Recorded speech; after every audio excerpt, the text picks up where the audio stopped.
We can't hear.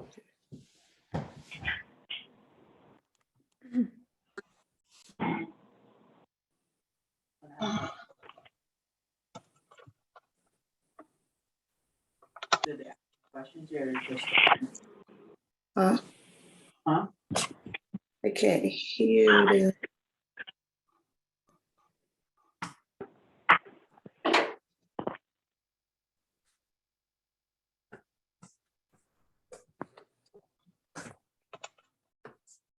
For some reason, I don't have a screen.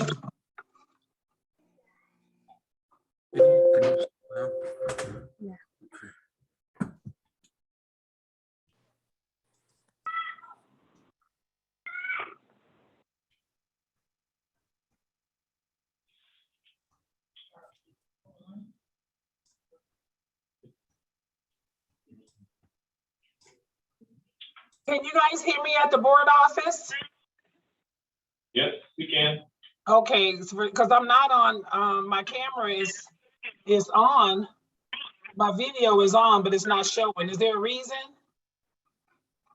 So it has to be something with your camera. Camera may not be plugged into the computer, right? Or I know I was just on Zoom on Friday. But that's okay, I got two computers I'm working with. I'll eventually get them switched over.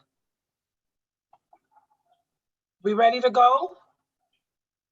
I believe so. I think we have 4 board members, so or at least 4 board members, maybe 5, so we can get started. There we go. Okay, let me go into here. I'm getting ready to switch something up. I'm gonna change my Zoom.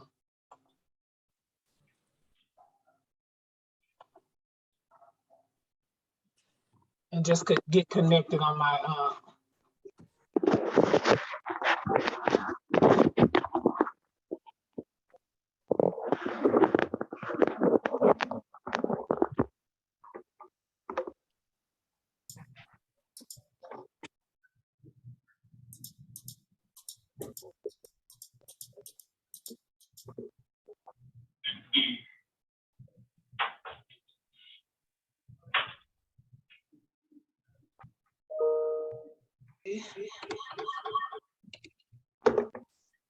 Alrighty.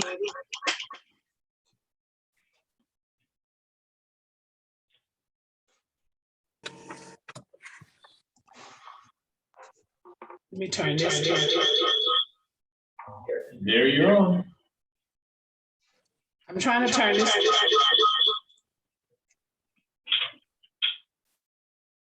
Probably have to switch one of the. Okay. So good morning, everyone. Welcome to the Nevada State Board of Cosmetology. Board meeting today is April 11th, 2022. The time is 9:03. Director Landry, you want me to turn it over to you for roll call? Yes, I just want to introduce, we have 3 new board members and 1 reappointed board member. Len Bramo got reappointed to the board. She will be serving another year until June, I believe, for her last year of her term. Kathy Ditzler is a Cosmo from Las Vegas, and she's sitting here in the board office with us. Jennifer Sweetland Jeffers is a Cosmo. She's broadcasting from the Reno office. And Molly O'Brien is an esthetician, and she can't make it today because she had travel plans before, but she'll be here for the July meeting. So I just wanted to let you know we have 3 new board members and 1 reappointment on the board. And with that, I'll turn it over to Gwen. Gwen, you can just call roll for everyone in the office. Yeah, thank you, Director Landry. I would like to start with the roll call with the board members, please. Board member Brian Douglas. Baltazar present. Board member Douglas present. Board member Harris present. Good morning. Good morning. Board member Ditzler present. Good morning. Board members Sweetland Jeffers present. Good morning. So I think that's it. We have 1 just missing today, right? That's correct. Okay. Can I have roll call from the staff down south? Gary Landry, Executive Director, present. Brenda Jackson, Chief Operating Officer present. Lauren Gossett, Regulatory Compliance Specialist, present. Pamela Fitzgerald, Inspector, present. Michelle Fanning, Inspector, present. Well, good Dana morning. Lopez, Inspector, present.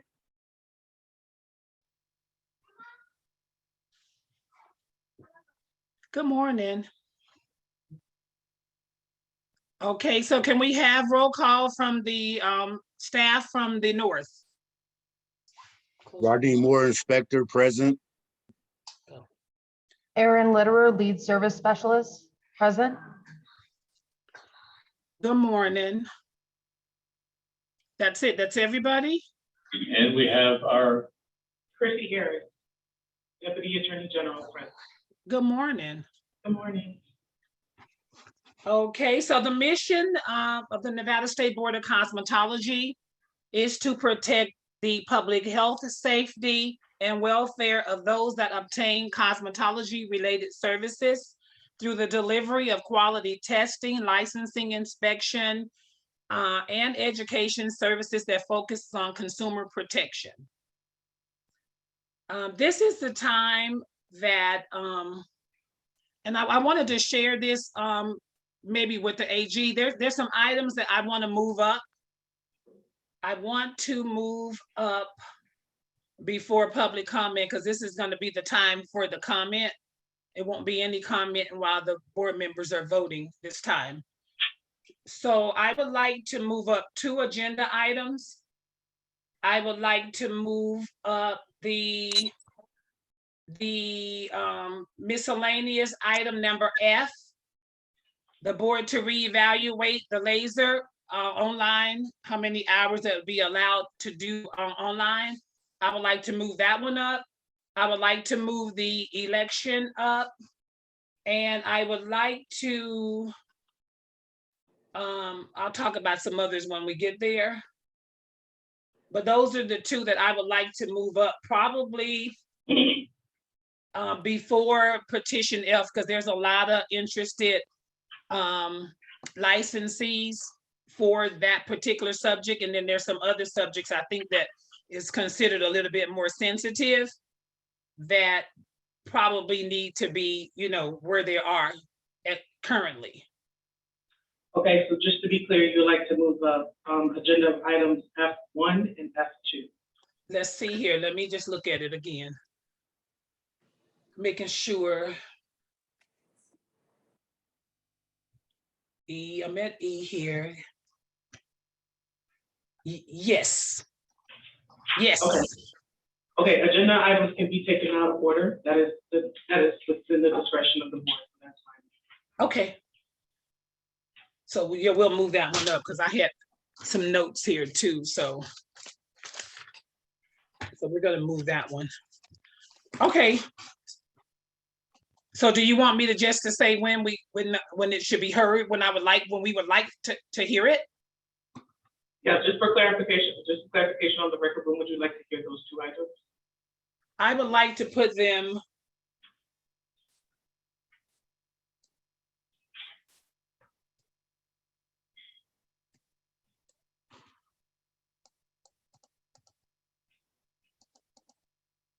right after, right before petitions. Right after we can just go ahead and do them right at the beginning of the meeting, right under the March agenda, the March meeting minutes. We can hit right before the petitions. That's fine. Okay. Okay, good. So, agenda item number C is comments from the general public. The board will entertain comments from the general public for any item that is or is not on the agenda and is related to the Nevada State Board of Cosmetology. No action can be taken on the matter unless it is scheduled, unless it's in a schedule. Okay, let me slow down. No action can be taken on the matter unless it's included in the agenda. So the comments should be limited to 3 minutes or less. So if you have any comments regarding anything that's on the agenda, actually, this will be your time to speak. Okay, Euphoria? Thanks, Gwen. This is Lou from Euphoria Institute. And after the meeting the last meeting, I should say, in regards to the aesthetics, I feel like I would like to put on the, for discussion, and I realize that the advanced license already is a law, but if we could discuss perhaps making a two-tier license, being that in our research, we have found a lot of individuals that don't really want to do the laser and feel obligated to do the laser in order to, get that advanced license. So they feel like it's money that they're not really going to ever use, they're spending. So I was just wondering if there was a possibility, if we could tier it and what that looks like. And that's really my only comment right now. Thank you, Lou. Okay, so we can talk about that afterwards. My recommendation. Any other comments regarding anything that's on the agenda today? Any other comments? Any other questions? Any other concerns? Okay, go right ahead, Nancy. Yes, ma'am. Can you hear me? Yes. Good morning. I would like to refer back to a meeting that was held back in June 13th, 2011, which was the research subcommittee with nurses to see if we could draw a line between medical and aesthetics. In that meeting, it was discussed about the gray areas in regards to how far estheticians can go. And if we're working in a doctor's office, do we still, I guess the comment would be, if we're working at a doctor's office, we're working under that doctor's license and their insurance. So the tier program would be a great alternative to have the two tiers. Would be one would be the estheticians, and we could do the things that we do. And then if you work in a medical office, then you can do the lasers under that doctor, since we're trained under that doctor and we're trained through the laser companies, and we have to test out on that. That would, if we just do the two tiers, that would solve a lot of our problems. And I am working on a new scope of practice that would have estheticians doing the things that we do. And then if you're a medical esthetician, because you're working in a medical office under a medical doctor, then you would have your aesthetics esthetician, and then you would have your medical esthetician, and that would solve a lot of our problems. That's all. Right, but it would, because it couldn't be medical, because we don't have medical. We can't use the word, I don't believe, medical. Question? Pardon? No, we just can't answer their questions. It's just for them to convey any concerns or comments. I can't hear you. Can you speak up, please? This is just a reminder for public comment that as much as we would like to get clarity in the session, we can't answer their questions. But when they have questions, I can make sure that if we can answer the questions, when do we answer them? We can put them on the agenda? Yes, they could be used for Okay. future agenda items. Okay. Or if they're already on the agenda, then that'll be one for discussion. Well, it's already on the agenda, so what do you recommend? We get then any addressing of any answers, if it's already on an express agenda item, just reserve those comments for that agenda item. Okay, so I should let them comment when we get to the agenda item. No, you'll take in their comments and their questions during this public comment section. I recommend taking notes or anything of that nature. And then once the agenda item is called, then that'll be the opportunity to discuss with other board members the concerns that they brought up. Okay. Okay, Nancy, can you repeat that one again so I can write it down so we can discuss it?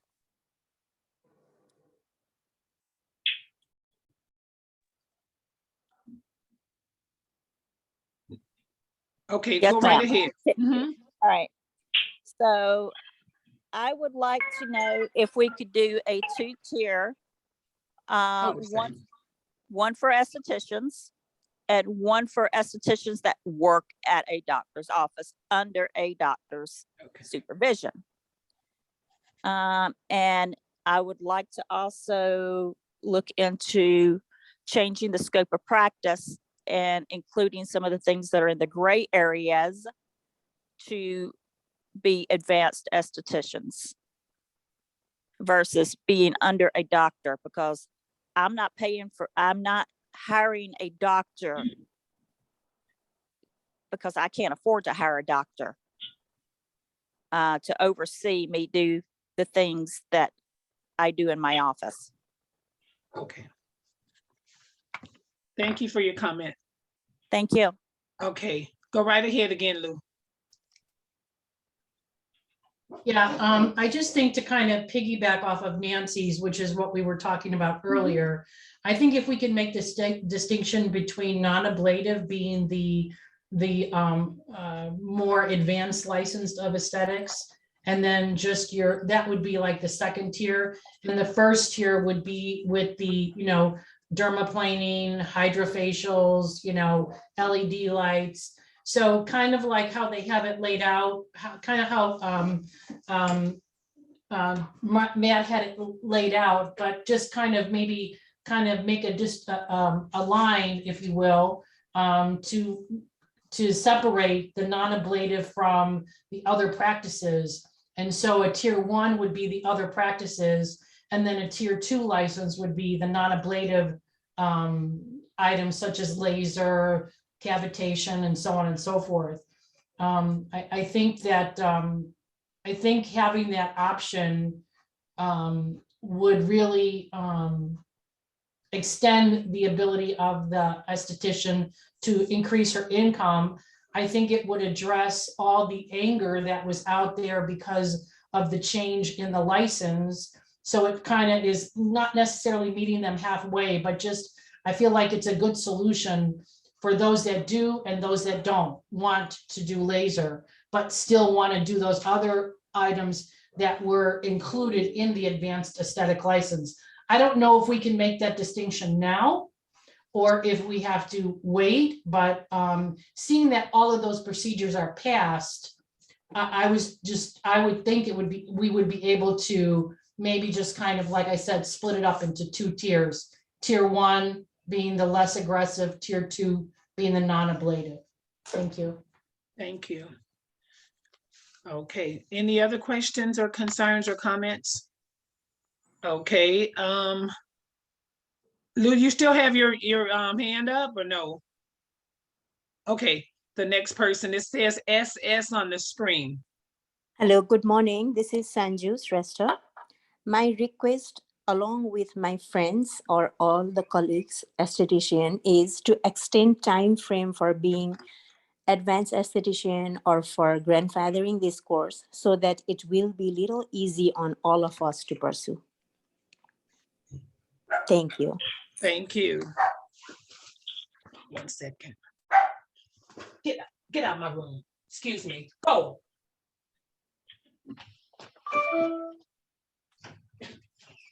I'm sorry.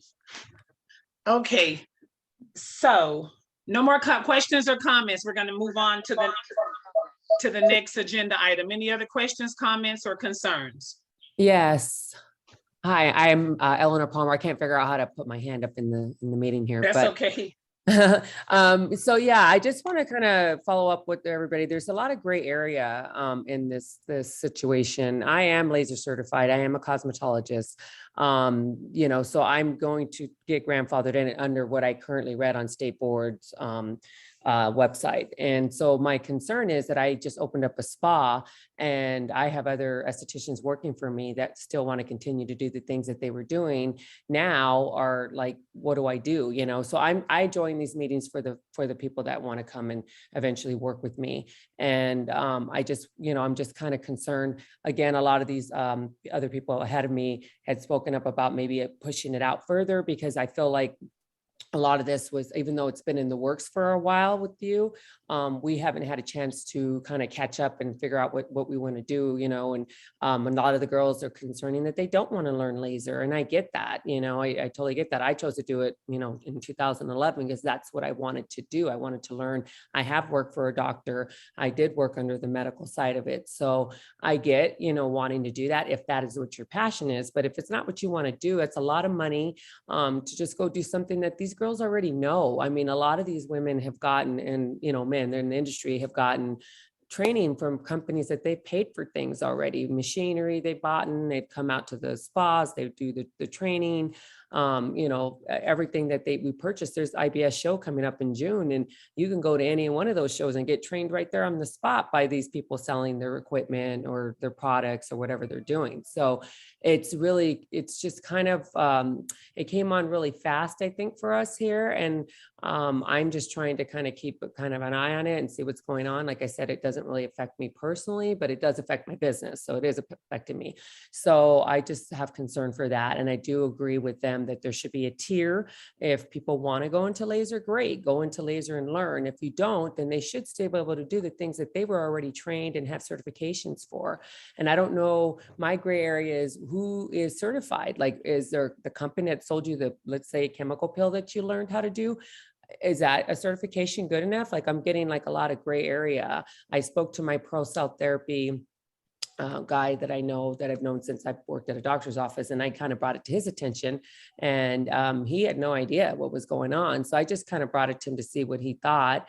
And he says, well, our machinery is gauged in the same level as a microdermabrasion. I said, well, not according to what they're saying, you know. So I've been sending him information. And so he seemed a little concerned about it, because again, if he's selling things to people and they're not allowed to do it, or they don't know it's a gray area, it's just concerning, because right now I think we're all kind of confused. Can we do this? Can we do this? What's going on? And so my thing is, I know everything doesn't go into effect to October 2023. So I just try to tell people, let's just keep up with it and educate yourself and go forward. So I do agree with the. Your time is up. Eleanor, your time is, you've reached your 3-minute max. We can move on to the next individual that has a public comment.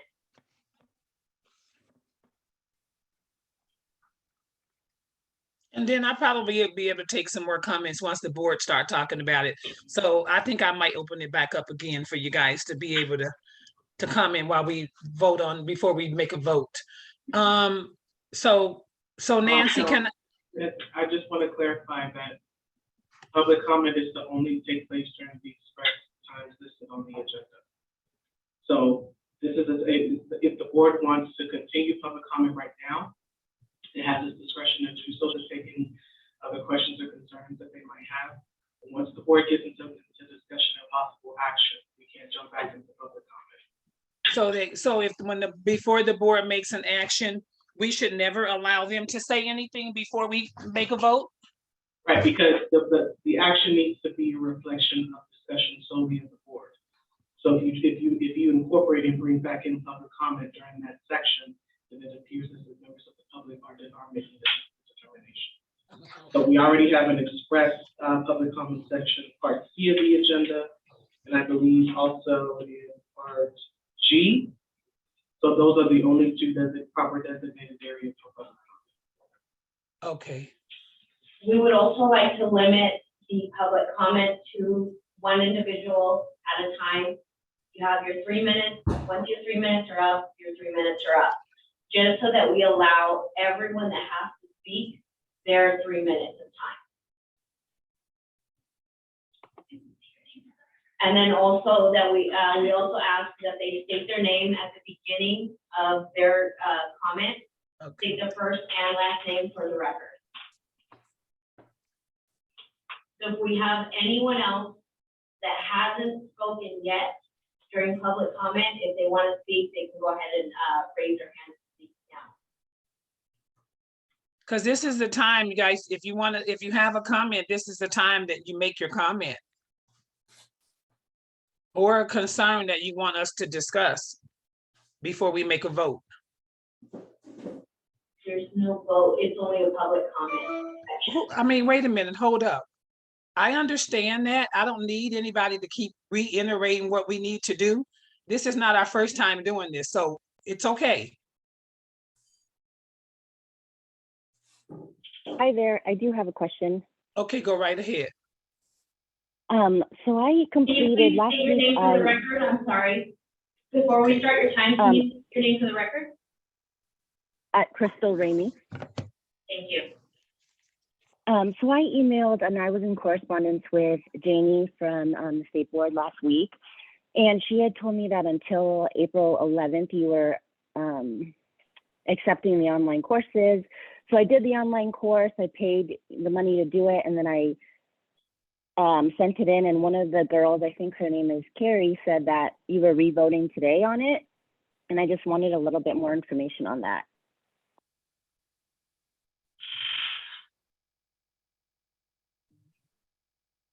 Because I went ahead and just did the online course and I'm just a little confused. If you're accepting it until today, the deadline.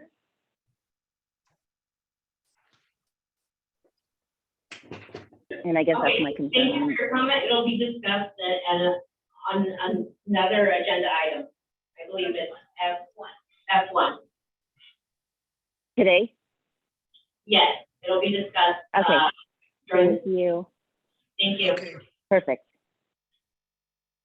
So are there any other comments or questions before I move on to agenda item number D? Hi, yes, it's Countess Courtney, and I was just wanting to see if we could discover a reason why there are no advanced estheticians actively on the board now that you guys are allowing this advanced esthetician license to be distributed. So that's my question. I don't know where we can put it in the agenda, but that's my main concern, is there's no advanced esthetician that's actively serving the board right now. And every other type of technician, nail tech, cosmetologist, and regular esthetician are serving. Thank you.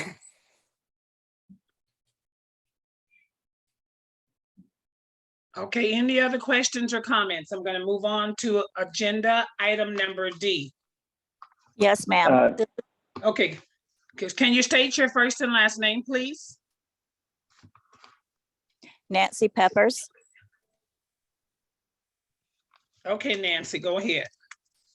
My concern is if we as advanced estheticians have to be under a doctor to do certain services, we have to pay that doctor.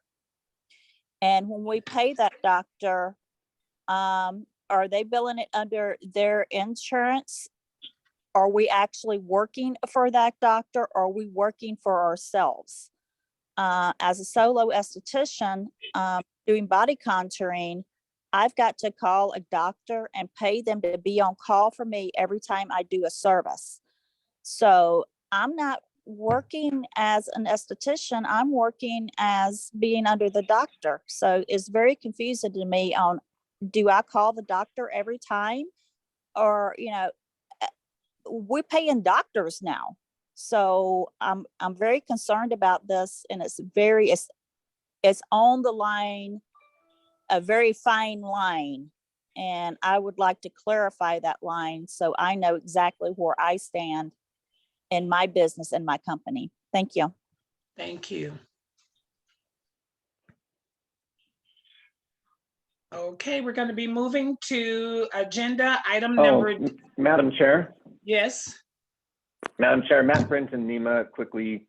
I just wanted to address the online issue quickly. I know it's up for discussion later in the meeting, but it sounds like this is the one opportunity for the public to comment.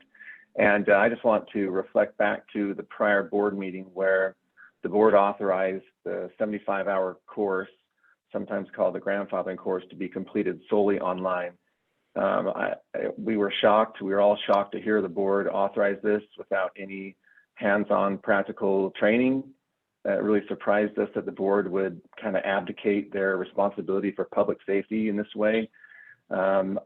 We are hopeful the board will rediscuss, reconsider, and add back into this course a requirement for hands-on training and limit the amount of online hours. I guess this really gave many people a window to what we feel kind of cheat the system and obtain the advanced license simply through an online course, a 75-hour online course. It's unfortunate it went that way, but I guess that's an opportunity that some took advantage of, I'm hearing. Again, we're hopeful the board will reconsider, add back in a practical component, significant practical component to the 75-hour course. That's the responsible thing to do. And if the board truly is interested in protecting the public, we're hopeful that's what will happen today. And two, the next thing is about any revision to the advanced license. We would definitely love to work with other schools, the board, anyone else interested if it needs to be revised. There are definitely aspects of the legislation that didn't go the way we wanted. That's what happens with legislation. It gets proposed and then a lot of changes are made. So we're always amenable to working together with everyone to make sure this legislation, if it is introduced in 2023, works out for as many as possible. Thank you. Thank you. Okay. So that was it for public comment, right? Okay, I see another person here. Can you state your first and last name, please?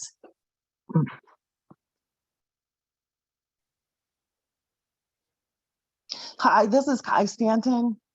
Can you hear me? Yes, hi Kai, good morning. Good morning. I'm so sorry. My phone's messing up a little bit. But I was just overhearing some of the comments. And so I just want to make clear really quickly that the board is there for everyone across the board and to support those that are already working for the state of Nevada. Their voice is just as strong as a licensee that have been working in the fields for years. And it's very important that we all make sure that we're inclusive. And if we're saying that we're grandfathering certain people in, there is certain practicals and certain things that are required. There's a lot of information out on several different levels that aren't just one entity. And so I'm humbly asking the board to consider their fellow coworkers, their fellow estheticians that are all involved, that have taken the time to educate themselves and implement this as a business successfully. And that's where that came from. As we've said, we are Battle Born Nevada, and we stand up for what we believe in, especially when we are our own business owners. That is not easy within itself. And then going to school as an esthetician, requiring all of the information, implementing it, making sure that those that are not just successful in their skill, but making sure that they're sanitary and applying that as well. So I'm just asking the board to please consider everyone involved that has been working extremely hard as an esthetician and that has implemented things accordingly, and please incorporate their voices as well. It is very important that we are safe with the community in general, and that's what making sure implementing those safety guidelines are going to be for moving forward, is breaking down the information, implementing it accordingly. This is all still very new. So I just wanted to put that out there. There are a lot of details that still need to be worked out, and that is going to be worked out with the current success as it is now. So I'm just grateful for what's happening, and I look forward to seeing the success for everyone. Thank you. Thank you. Okay, so approval of minutes from previous meeting for discussion and possible action. The board approved minutes from March 14th, 2020 board meeting. Can I get a motion to approve? Yes, Brian Baltazar, I motion to approve the previous meeting minutes. Board Can I Member get- Harris, I second that motion. Thank you. All in favor? Aye. Any opposed? Motion carries. Okay, so we're going to now go to agenda item F. The board to reevaluate whether the online laser training for discussion on the March, I believe it was March 14th board meeting. The board voted to accept the hours to be online, but after that vote, we had to bring it back to the next agenda to add practical hours to that. And I totally agree that there should be some practical, but I also totally agree that there should be some online classes as well, because theory online could be the same as procedure. You have to still be able to get the health and safety and sanitation, how to use the machines. All those things are the use of the machines and the different types of machines. All those things could be, I feel that could be with research. I've actually did some research.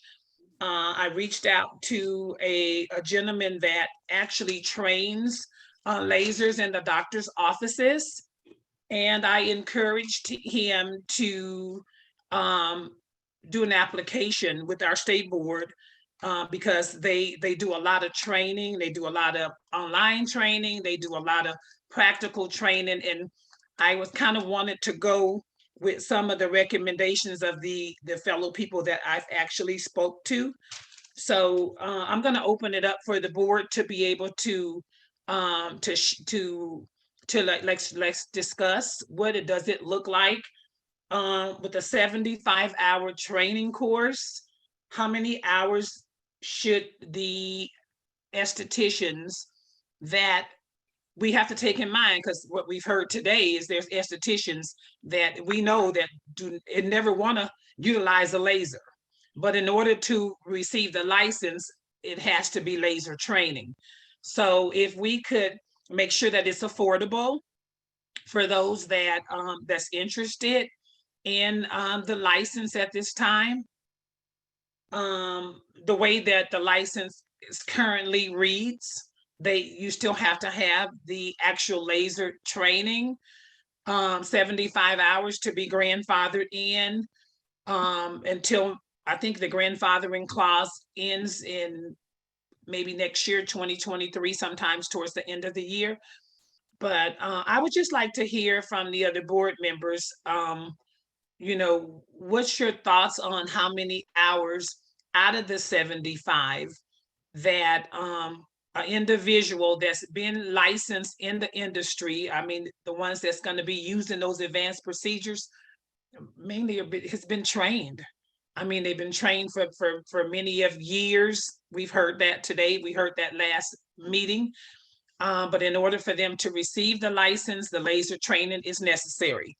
So I did speak to, like I said before, a guy that actually trains, and he's going to be setting up some trainings, and I'm going to try to assist him in walking him through the process so that he could be on the website, because he's certified with laser training, and he works with many of doctors here. So the state board will be getting the opportunity to get a copy of his resume.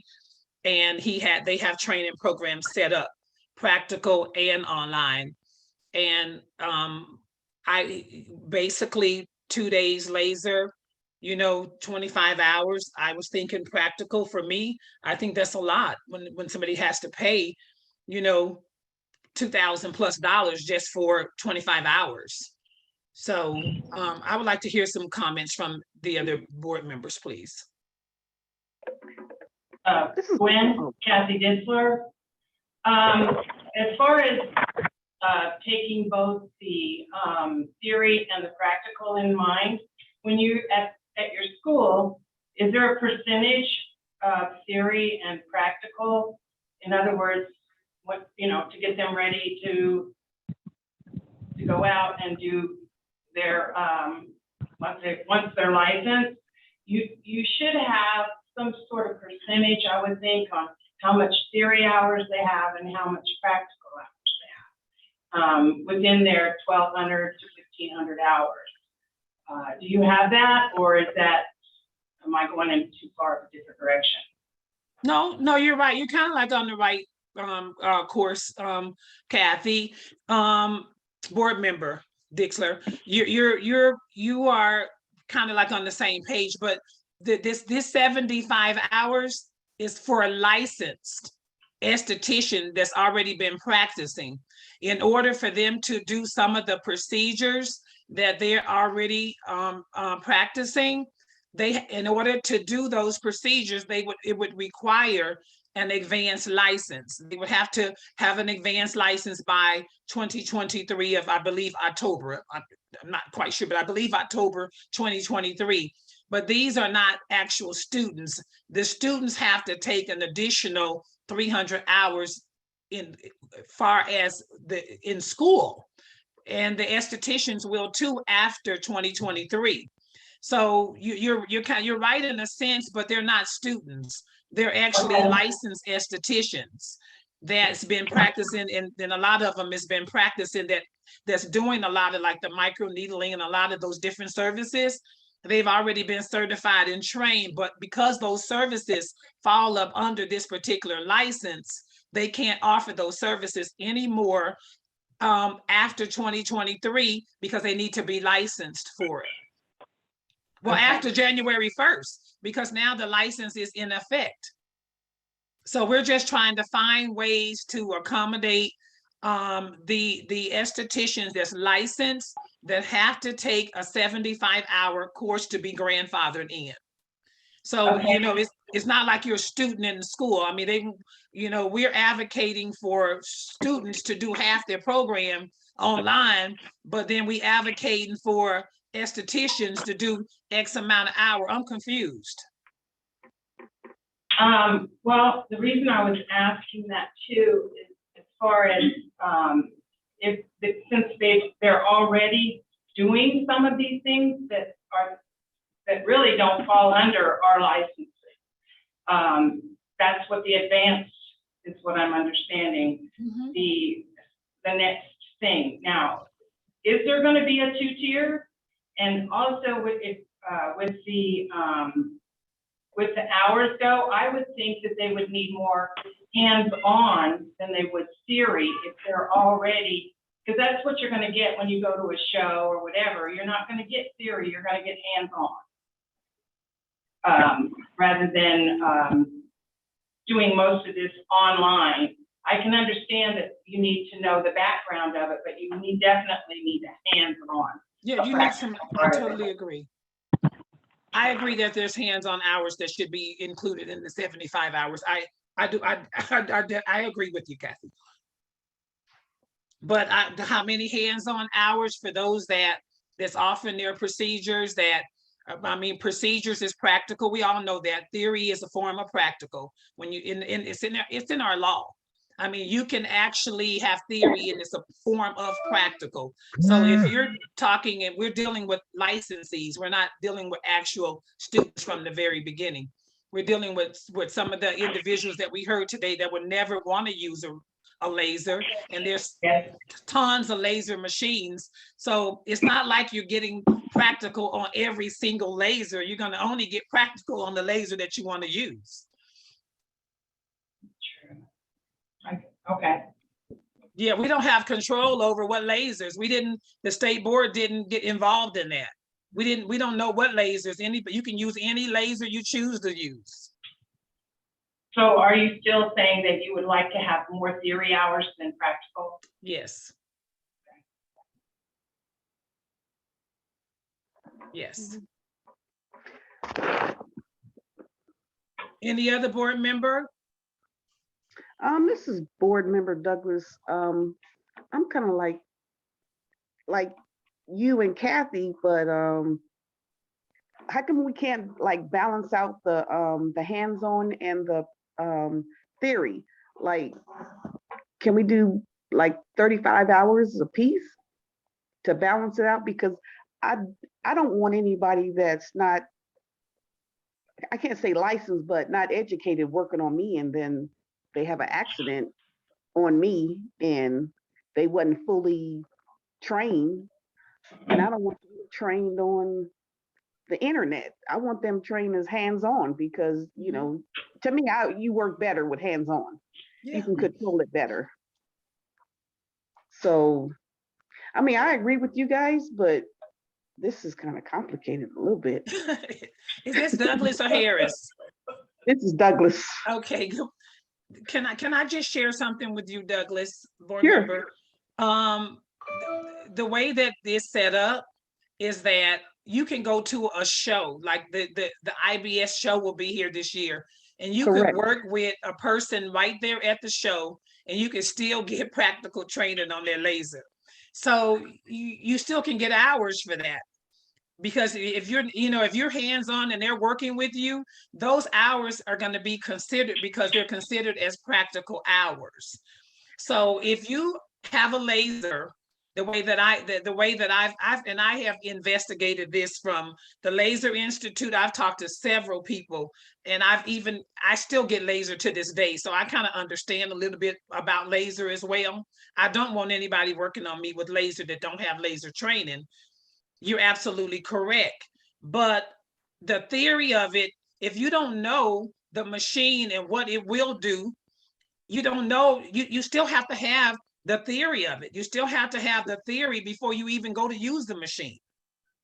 And so that's- the theory is very, very important, is to know the background of the machine, the damage that it could do. You might do all your practical on one type of skin, and then you go into another skin type texture, and you've never had those hours of training on it, and now you have a disaster.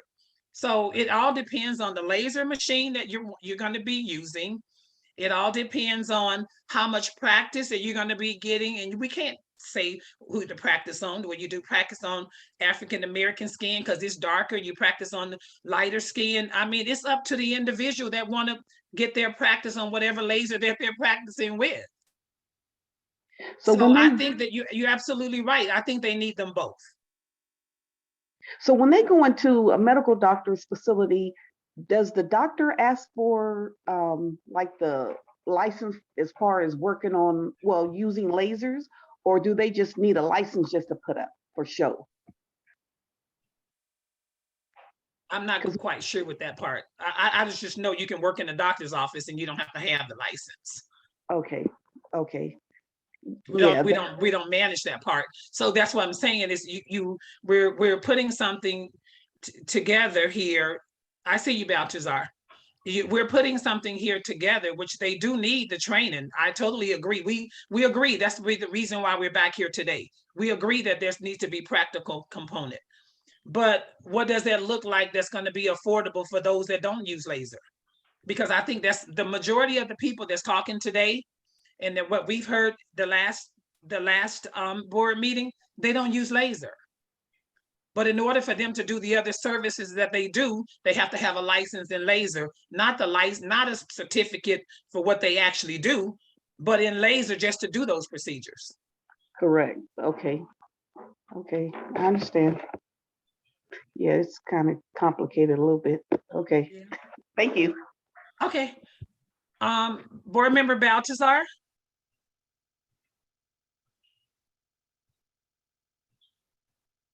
I see your hand.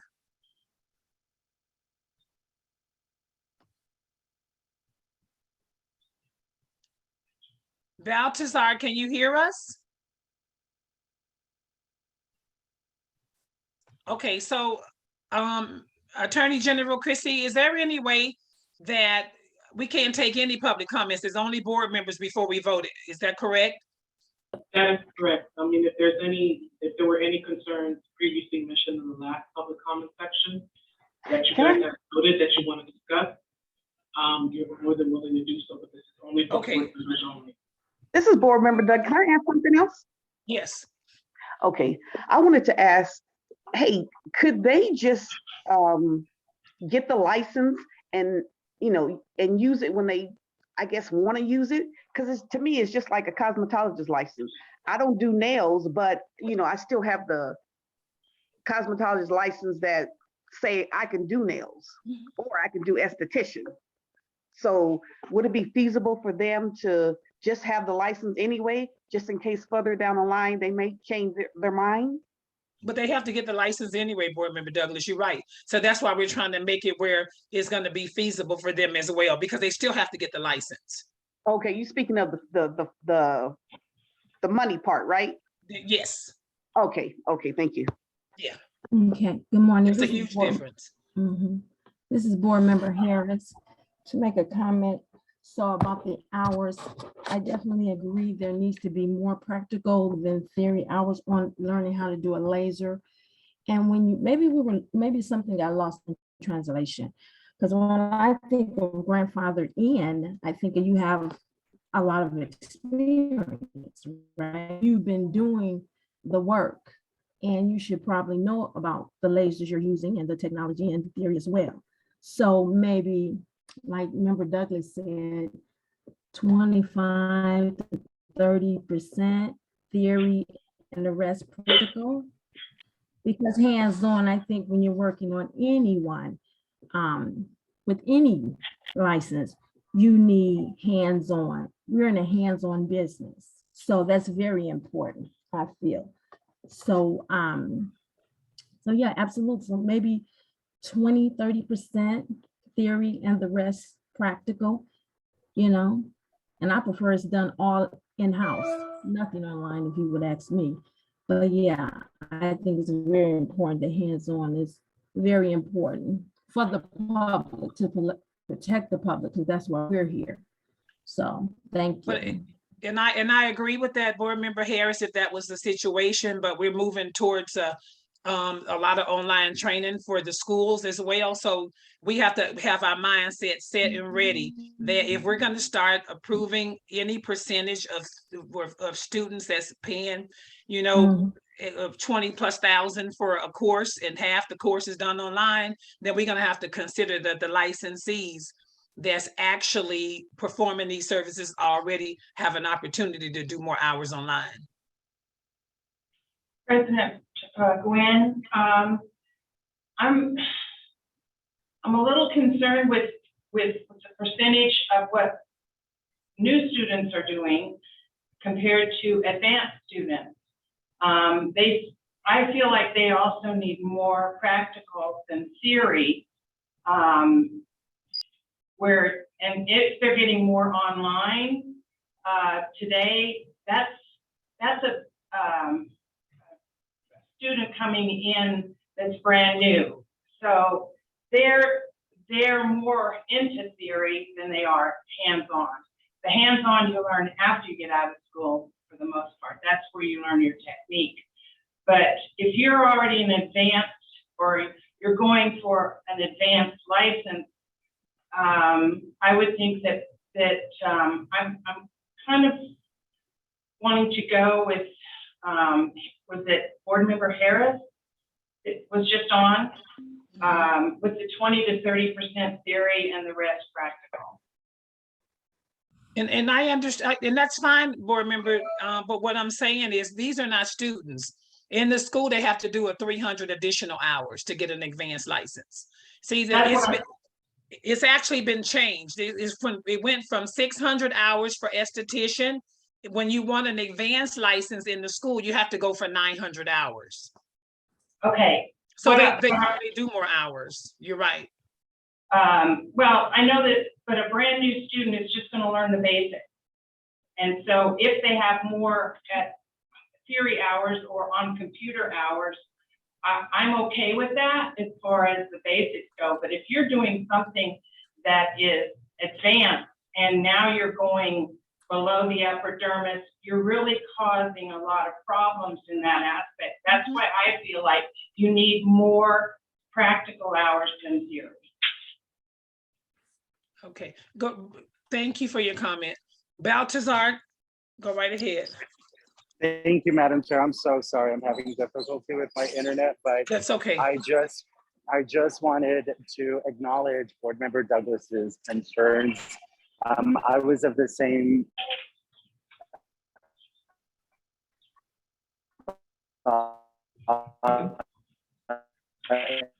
We can't hear you, Baltazar. We can't hear you.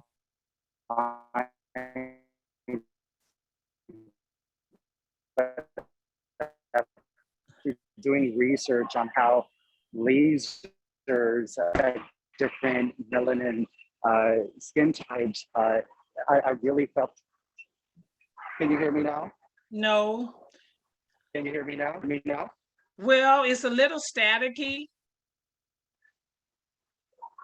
Hello? Okay, try it now. Hello?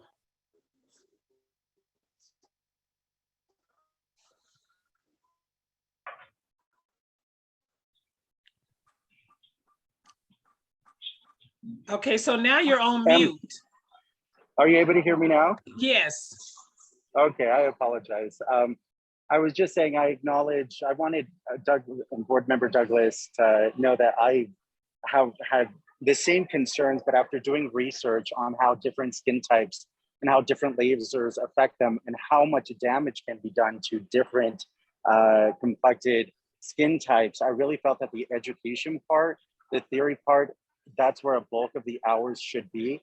I felt comfortable with, splitting it like 1/3, but I really think that the 50 hours is appropriate, and I felt comfortable with that amount.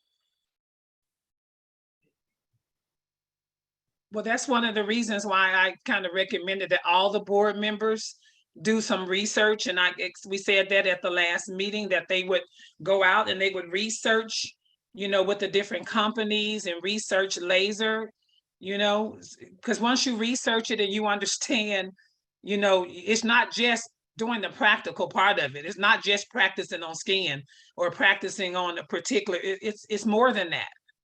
It's a lot more than that.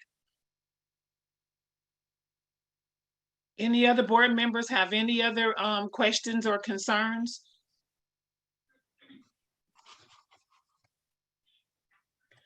Okay, so I would like to make a motion based on kind of like what I've heard from the board members, concerns, and I do really believe that the practical is important, but after I've done my research as well, the theory is just as important as the practical. So if you're comfortable, I'm comfortable with saying, 45 hours in online, maybe 30 hours practical. You're wanting to split them? Yeah, I think they just as important. They both are important. Theory is huge. So this is Board Member Douglas. So when you say the practical online, are you speaking of like a No, video? Board Member Douglas. Practical is in person. Oh, okay. Yeah. Yeah, the practical is going to be the actual hands-on. Okay. Yeah, they have to have hands-on, but they have to have theory of what they're going to be actually practicing. That's correct. So can they go back to school instead of just doing it online? Well, they can do the theory. My recommendation was the theory online because it'll help cut down on the cost of the working estheticians, is what we're here to do as well. I mean, without the licensees, there's no need for a board. I mean, to be totally honest with you guys. Right. So if they don't have license, and they can't practice, and we're putting them out of business, that's going to be another problem. Correct. So they need the practical, the hands-on. I totally agree, but they need the theory of it too. Oh yeah, you got to understand what you're doing. That's the first thing. before you even do it. I mean, some people I'm hearing they buying machines and they get one-day training and they're buying machines, and that's okay. And that's not okay. They still need to take classes, but the cost of it will be a lot less for them. Okay, that makes sense. So we just looking to all the way around to make it where people, until things change, like we heard today, we can discuss this as a board. We heard that, maybe the 2-tier license might work, because there's a lot of estheticians out there that don't want to do laser. But in order to practice the other services, they have to have a license that surrounds laser. Yeah, that's understandable. It's just like I said before, I got a cosmetologist license, but I don't practice nails or esthetician. I just practice the hair part. So maybe we should, and that's a hair license too, see? So maybe we should look at the recommendations of the public and the schools, that we need a 2-tier license. So maybe that's something that we can talk about in our law review committee, that maybe that this is a tier. Yes, I'm just keeping track. Did you have a motion on the floor related to the hours? okay. Well, can I just say one more thing before, okay? So I just want the board to understand. I want the board to understand. That's my main thing, is making sure you understand what we're actually voting for. Is we're voting for practical and online hours. So I want to make a recommendation that the 75 hours be split to 45 hours in online, and the other 30 hours practical. This is Executive Director Landry, but just want to interject. You should keep it to 45 hours of practical, 45 hours of theory, 30 hours of practical. The theory could be taught in class or online. It's the choice of the school, how they're going to offer it. So I would say 45 hours of theory and 30 hours of practical. The practical is to be done hands-on, in person, at whatever training session they're going to. Yes. Okay. Yep, that motion. So what you're saying is they can do that online or in school? Or in the classroom. Because you had an interruption, and I understand this for clarification, could you restate your motion, please? Yes, my motion is to allow the 75-hour grandfathering in course, because that's what we're discussing, be 45 hours online or in the classroom, and the other additional 30 be actual practical hands-on.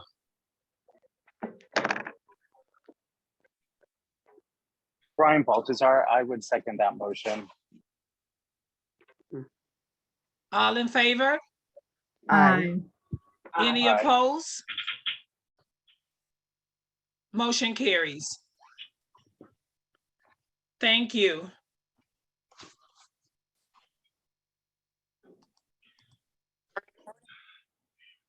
Okay, so we're at the, was it two that we were discussing there, or just the one? That's two. F2 is the next board item. Okay, let me see here. So, okay, so we're at the election part, right? Correct. Okay, so agenda item number 2 is the election of board officers. So our yearly election is the board officers are president, vice president, and secretary treasurer. So if you're interested in running for an office, this is the time. Board member Baltazar? Yes, Madam Chair, I'd like to make my nomination if possible. Okay, go right ahead. I'd like to nominate Board Member Douglas for Secretary Treasurer, myself for Vice President, and Gwen Bramo, yourself for Chair.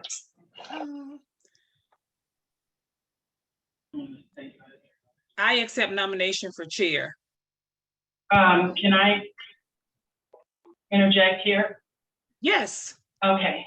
I realize that I am a new member for this term. I have been previously a board member and a board president. And just for the others that don't know who I am, besides President Gwen and Vice President Brian. Sorry, I'm not sure of your last names yet. But my name is Kathy Disler, and I want to nominate myself for the president of the board. I'm qualified for this position because I've been a cosmetologist for 30+ years. I was a previous board member and served as board president. I worked 7 years at the board office. I was on the committee for the law test, both while on the board and working at the office.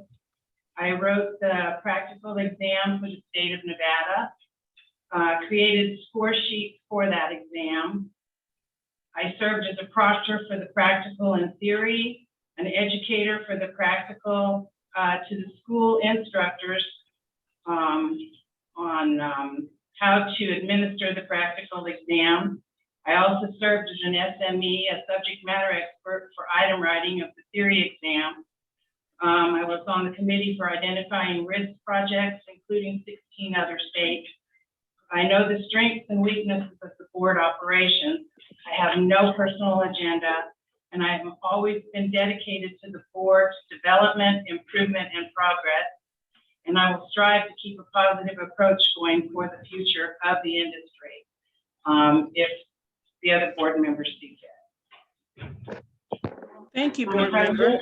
Madam President, can I also just interject? Yes. I just want to clarify for the record that you do have 2 existing board members that are running as expired. Now, when it came to the last motion, you did have enough members who did not have expired terms in order to participate and have a proper quorum.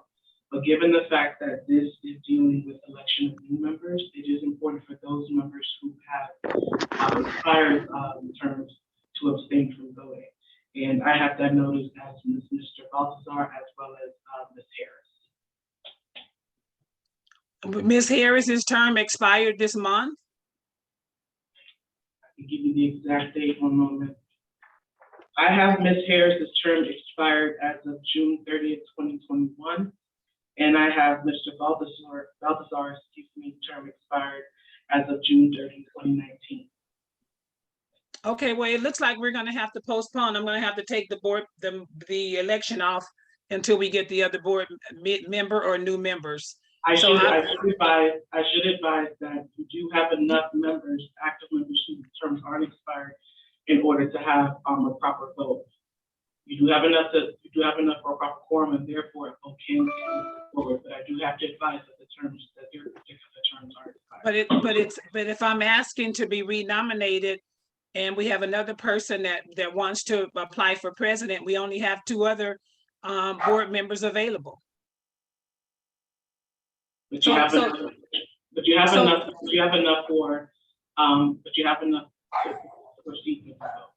But if you're voting to, if you're wanting to put forth the motion to not continue, that would have to be one where it's an actual vote by motion by the current active members.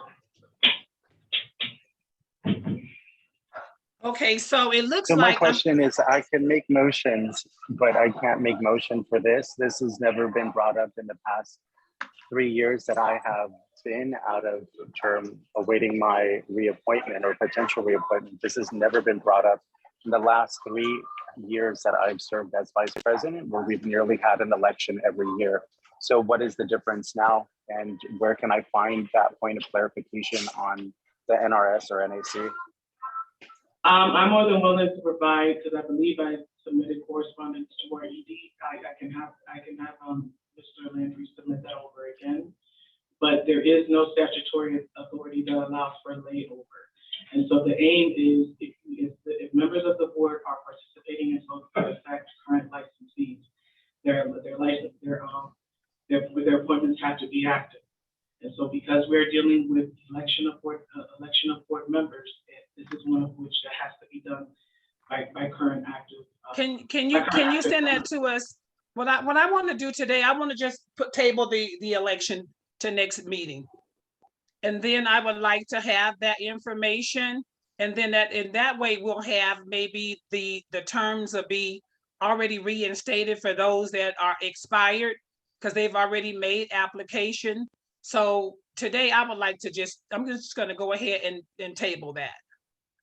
It would have to be done by motion by okay. the members.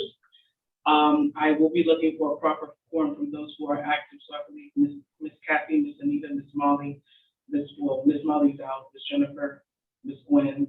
I'm going to be looking to see in specific what those votes are. Okay, so can I get a motion? I would like to make a motion. Can I get a second? I would like to make a motion to actually table the election today. So, good morning. Before we second that motion, I too am awaiting my reappointment as well that I put in last year because of COVID. So as Brian said, so I can make motions and do seconds, but I can't vote at this time on anything else? Is that it? Or just this one thing?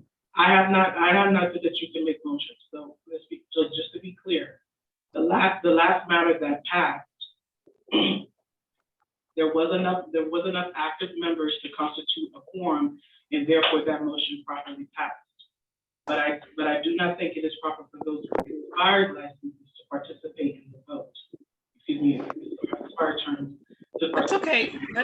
That's fine, AG Christie. Can I get a second, please? It's Board Member Douglas. I second that motion. All in favor? Aye. Any opposed? Motion carries. Let's go back up to petitioner number E. That is Janet Rodriguez, license number A52469. Janet Rodriguez, are you here today? Yes, ma'am, I'm here. Awesome. You raise your right hand so we can have you sworn in, please? Yes, ma'am. Do you solemnly swear or affirm that the testimony you're about to give will be the truth, the whole truth, and nothing but the truth? I swear. Very good. Okay, so you want to go right ahead and speak with the board, please? Yes, ma'am. Well, my name is Janet Rodriguez. I'm currently a licensed esthetician in Nevada, and I reside in Elko, Nevada, which is just like a small rural town up in northern Nevada. I'm about 7 hours north from Las Vegas, 4 hours north from, I'm 4 hours away from Reno and Carson City. Basically, my petition carries, I was wondering if I can be granted a variance on some of the codes concerning opening up an esthetician school here in the rural town of Elko. There currently is no other school here, and people have to drive a minimum of 4 to 7 hours to get that education in the beauty industry. So my aim is to open up a school here locally. The requirement right now for the NAC 644A.600 has a minimum requirement of 3,500 square feet for 20 students. I'm requesting to have a variance for just about 8 to 10 students for a square footage of 2,046. That is the building that I'm currently looking at. It has already been looked at by the fire marshal and the utilities manager. So all codes are up to date, but basically the holdout is the square footage. So that's why I'm here before you today. And also the other two codes that correspond with this, since the class size would be much smaller, would be NAC 644A.603. Currently you're requiring 5 facial chairs, machine steamers, etc. I'm requesting to have 2 to 3, just because again, we're having 8 to 10 students. And then also lastly, the instructors. Right now, the code says that you need 2 on staff and then 1 additional for 25 students. Smaller class size, I'm wondering if we can have 2, including myself. Well, I have a couple questions and comments. So do any other questions or concerns, board members, about the possible discussion or action for the required space accommodation and student accommodation? Board Member Disler, we've had some problems with this in the past. This has come before, I don't know that it's come before the board, but it has come before the office.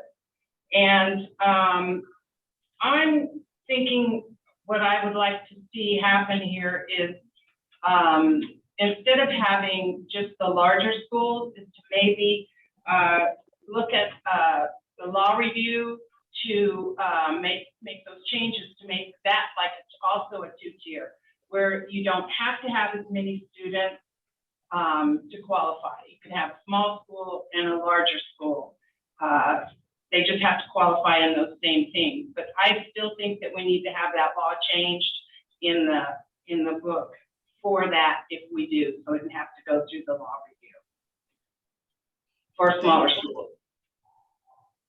Thank you, board member. I think I have some questions and some concerns, because this came before us from another part of the state that had less than 50,000 population as well. And what the board provided at that time was how many spaces available in your city, you know, because we didn't get that information this time. So I would like to see if you could bring that back to us before we make any decisions, because we had this before us maybe less than 3 years ago. We had the same issue where a lady wanted to open up a school up in Pahrump. And she said that her square footage didn't pan out to our same square footage. So we do have smaller tiers of square footages for schools. We have the cosmetology is a certain square foot. Your esthetician school is 3,500 square foot, and it goes so forth. But because my concerns are when you grow, because you're going to grow, you know, you might have 50,000 people in your county now, but you're looking to be able to, the whole part of this is growth. You know, you want to be able to grow. You don't want us to cap you at 10 students and all you can ever have is 10 students. Yes, you know, and that was a concern of mine as well, because like you said, progress is always the name of the game, right? But what I'm looking for is even just like a temporary variance, because once it does grow and that there is that room to have more students and more programs, because eventually I would love to expand over to nail and cosmetology. Yeah. Then we would be able to progress over to a bigger space, that those would be more available to us. Just because right now, like I said, it's 50,000 people. We want to at least get started and kind of go through the motion, get the name out there, try to get the public aware that education is going to be available here. So even if it's just a temporary variance that the board could help us with, that would at least open the door. And you know, I don't know, a year, 2 years, whatever the case may be, we would just honor that. And as soon as a space would be available for more than 3,500, at that point we would correspond with that. The problem is getting started. And I totally agree. I understand, but you probably want to, because we didn't get that information in our packets this time, and I was kind of a concern with me, because I mean, we don't want to rule on something and then we come back and then we didn't do it for the other school, because the other county, I'm sorry, was under 50,000 as well. Okay. So, and the board was able to locate additional space sizes in that county. So that kind of put her out of the ballpark, because there were other spaces that were in her county available. That was the square footage that she needed, and it was just for a nail school.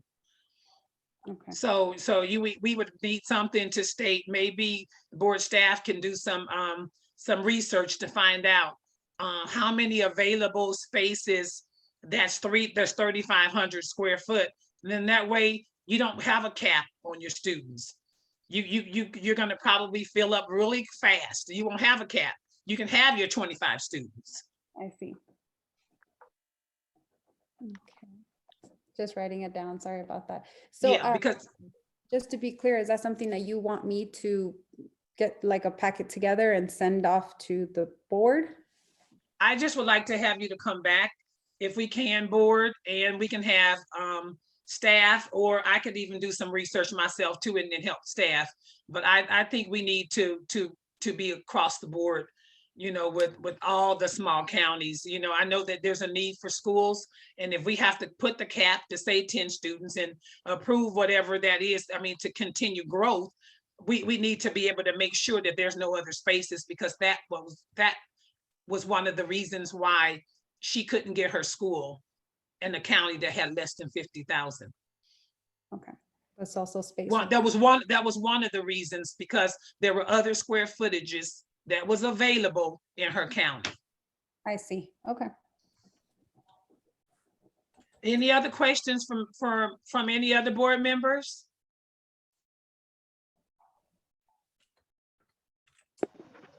Okay, so I would like to make a motion for Janet Rodriguez to come back for the next agenda. so that we can discuss square footage and student ratio. Was those the two? And instructor ratio. Yeah.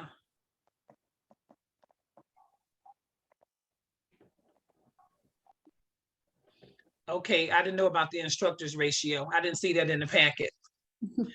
Let me just tell you, how would you get another instructor? Sorry, I'm writing it down. Can you repeat that one more time? It cut off. So what would happen if you can't open up the school or you get sick? What would happen?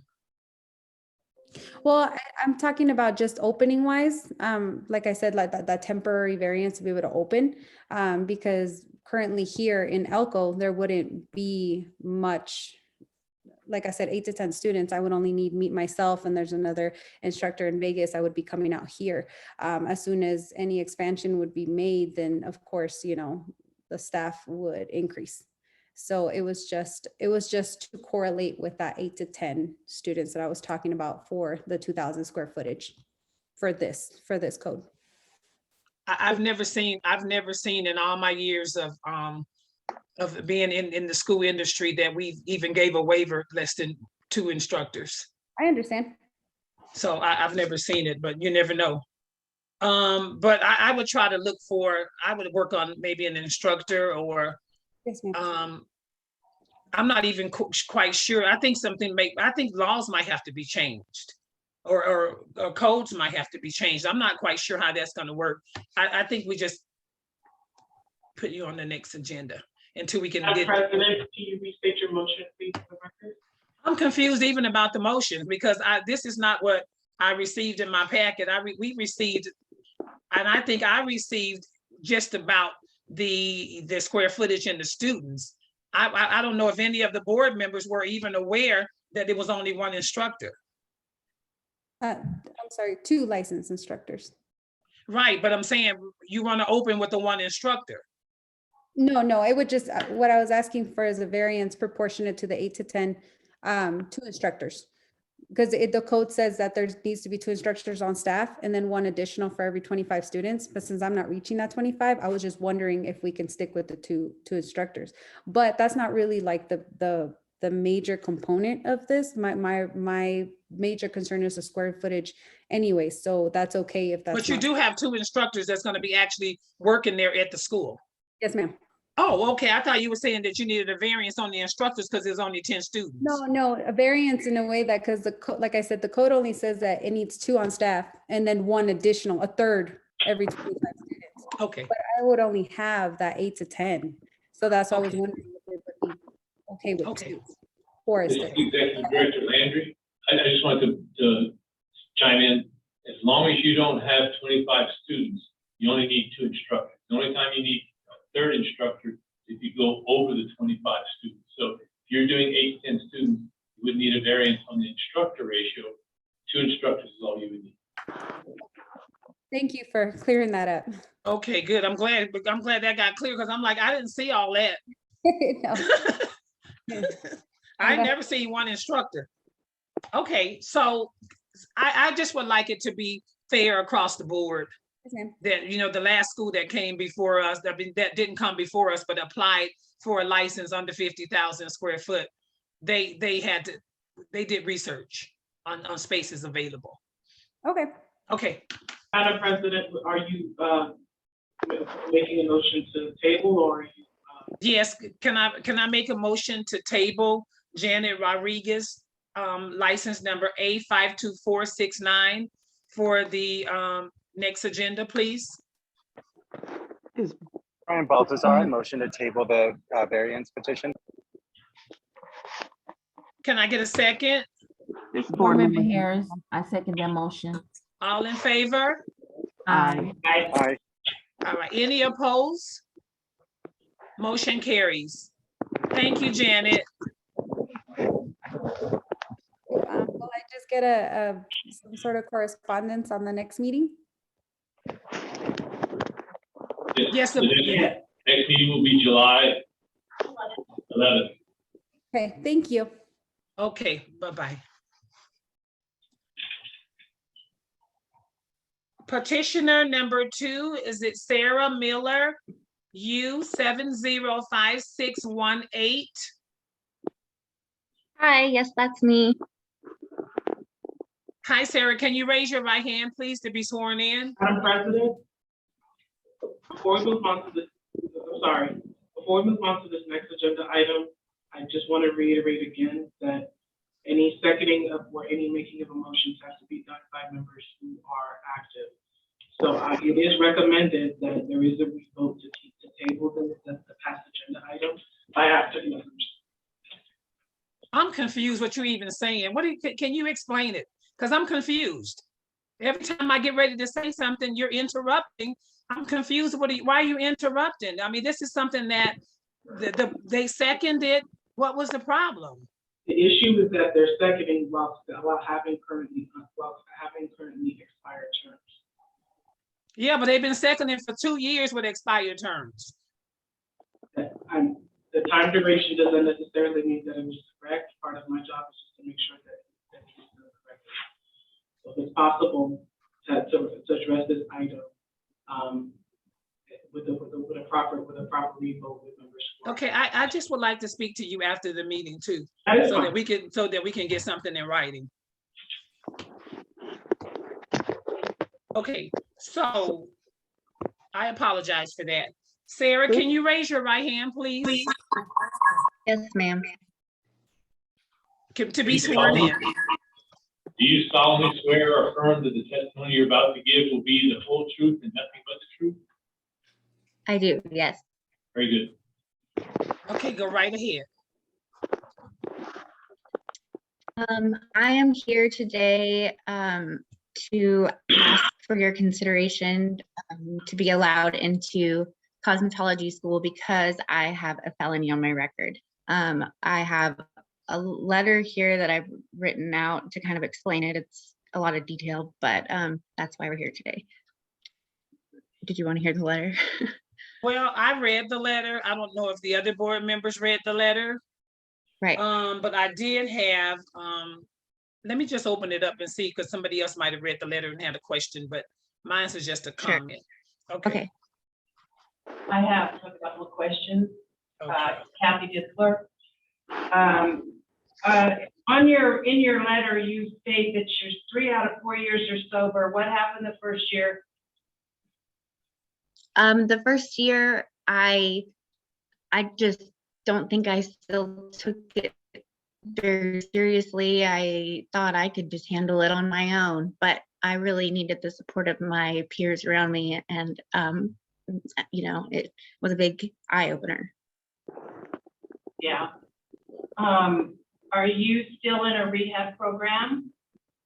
I am no longer in a rehab program. I have fully recovered in a way that I'm working full-time for my family. The issue is that they're seconding what happened. I don't know. So no, I'm not, but I have the support of my family members around me, and I've made connections with my 13 and 14-year-old children again, and they're rooting for me. And cosmetology is in my family legacy. My grandmother is a manicurist, and my mother has been for 30 years. And I feel a strong connection to the cosmetology world, and I want to open my own business one day. And I just, want to be part of a good society again. Are you working now? Yes, I am working now. I work for a manufacturing company, and I just do administrative work. I help with filing and organizing their data and all that. Are you wanting to go to cosmetology school or one of the others, the nails? I want to pursue cosmetology because I want to open my own salon one day, and I want I'm very good with hair and makeup, and I just want to be well-rounded, and it's just a goal of mine, and it's something that I really want to do, and yeah. Okay. You've answered all my questions. Okay. Thank you. Well, I'm a fan of second chances, so as long as you're progressing and moving towards a positive direction, Well, I want to see you succeed. This has been nothing but a dream. So I really thank you for your consideration, and I just want to be a part of a talented team, you know, so that would be everything to me. Yeah. Any other board members have any other questions for Sarah? This is Board Member Douglas. I just like to ask, how long have you been out? I was released in July of 2019, so about 2.5 years, 3 years. Okay, thank you. Yeah. Okay. I would like to get a motion to allow Sarah Miller, petitioner number U70568, to attend cosmetology school. This is Board Member I'll Douglas. second that. Okay. You second it? Board Member Ditzler. Okay. And then I need a second, right? Because I just made the motion. Yes. I didn't. Okay. I second that. Okay. All in favor? Aye. Aye. Aye. Any opposed? Motion carries. Thank you so much. Okay. Good luck. Thank you. Petitioner number 3, is it Deandra? Is it DeAndre or DeAndre Johnson? License number U705665. No, DeAndra, is it, help me pronounce that, you guys. Sounds good to me. Is it DeAndre? What I'm looking at. Okay. Okay, we don't have a DeAndre Johnson, license number 705665. Okay. Well, I would like to. Yes, DeAndre Johnson. Yes. Okay, DeAndre Johnson. Okay, awesome. Sorry about that. That's okay. Can you raise your right hand and be sworn in, please? Yes. Do you solemnly swear or affirm that the testimony you're about to give will be the whole truth, nothing but the truth? I do. Very good. Okay, go right ahead.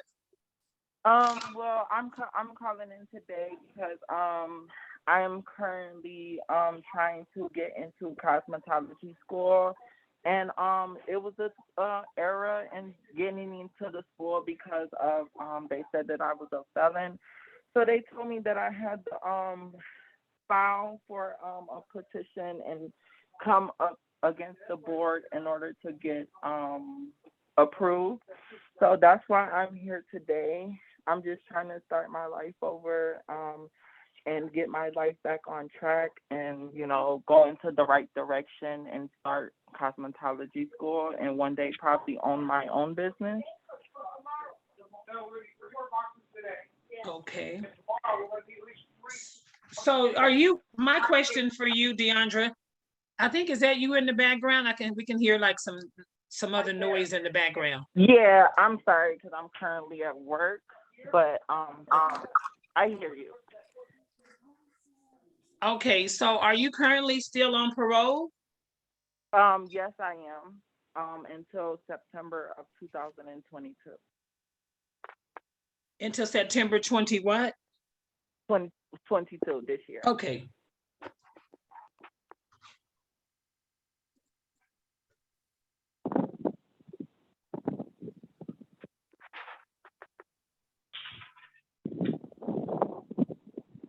Any questions from any of the board members?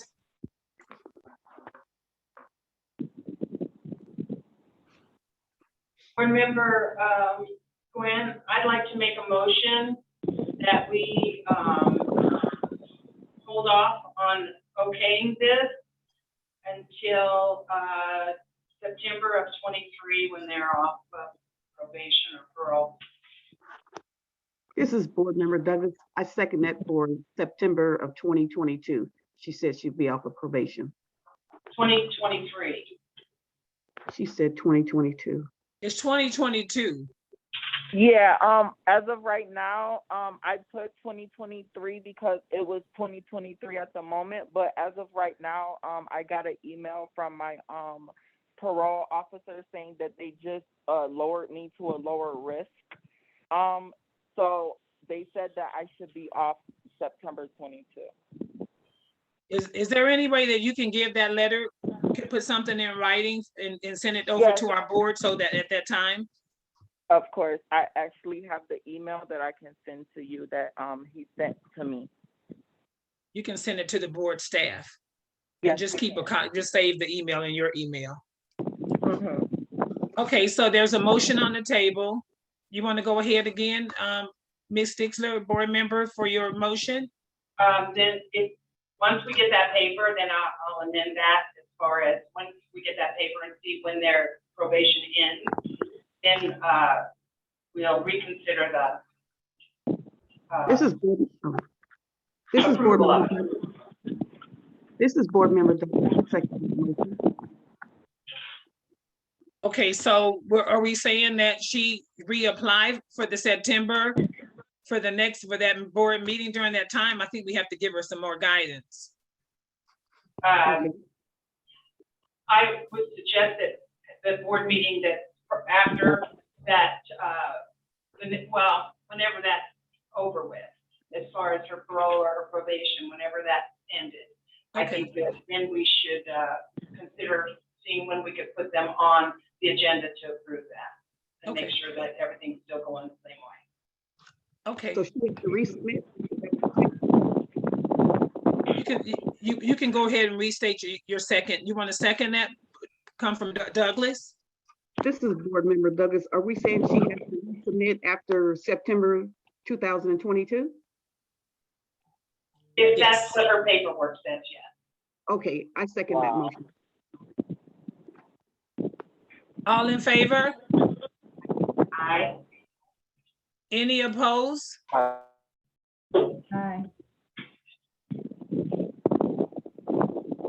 Okay, so we have 2 nays and 1. We have 2 No, nays. that was an aye, no nay. Oh, there was an aye. Who was the nay?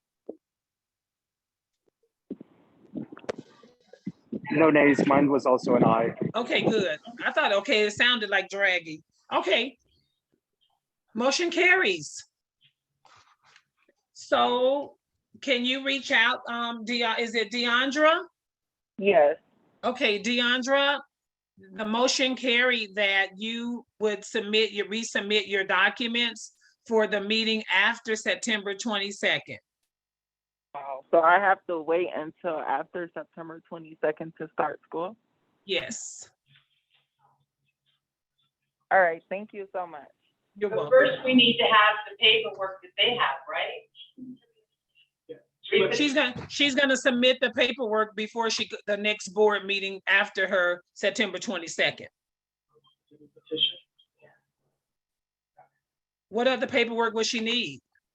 Along with the new petition to submit the paperwork. Yeah.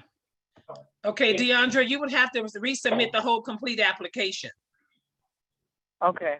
Okay, after the September 22nd expiration, and make sure you have that letter in there as well. Okay, thank you so much. Oh, you're welcome.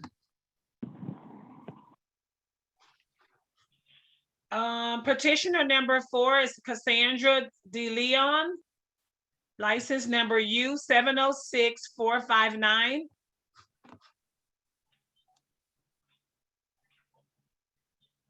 Is Cassandra DeLeon available? No, Cassandra DeLeon.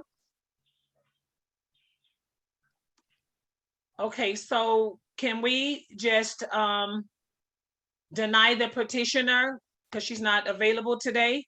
The board members can also trail it or make a motion to table it, or however way you want to go. So if Sometimes we go ahead. want to table it and see if they show up later? Well, yeah, or well, the proper term would be to trail it. So yeah, that's an option within the board to trail it to give her more time. Oh, it's called trail it? Okay. Maybe we should just trail it before we make a motion to deny, right? Sounds good. Okay. Do I have to have a motion for us to trail it? No. Okay, I would like to make a motion to trail Cassandra De Leon until the end of the meeting. Madam President, you don't have to make a motion. Oh, you don't? So we'll revisit. Okay. Petitioner number 5 is Maisha Davis, license number ST 4176. I'm here. So Maisha Davis, can you raise your right hand, please? So to be sworn in? You solemnly swear or affirm that the testimony you're about to give will be the whole truth, and nothing but the truth? Yes, I do. Very good. Okay, you can go right ahead and speak with the board. So I'm here today to be considered to be able to enroll into the esthetician program because I also have a felony on my record. It happened back in 2010. I did 5 years on probation. I did no prison time. I got off of probation 2015, 2016. In that time, I have had no further interactions with the police at all. No other charges at all. I'm a full-time working mother. I work at a casino doing security and also in our dispatch center. So I'm just trying to start a career for my kids. I did do the nail tech program. At that time, I was younger. It was about 5-6 years ago. I didn't go through this process. So I take it I was going to do it before I got licensed. I ended up not getting licensed. Being an esthetician, my main goal is to be an eyelash tech. And I really see myself succeeding in that if I'm able to do school and once I'm licensed. So I'm just trying to get permission to start my goal.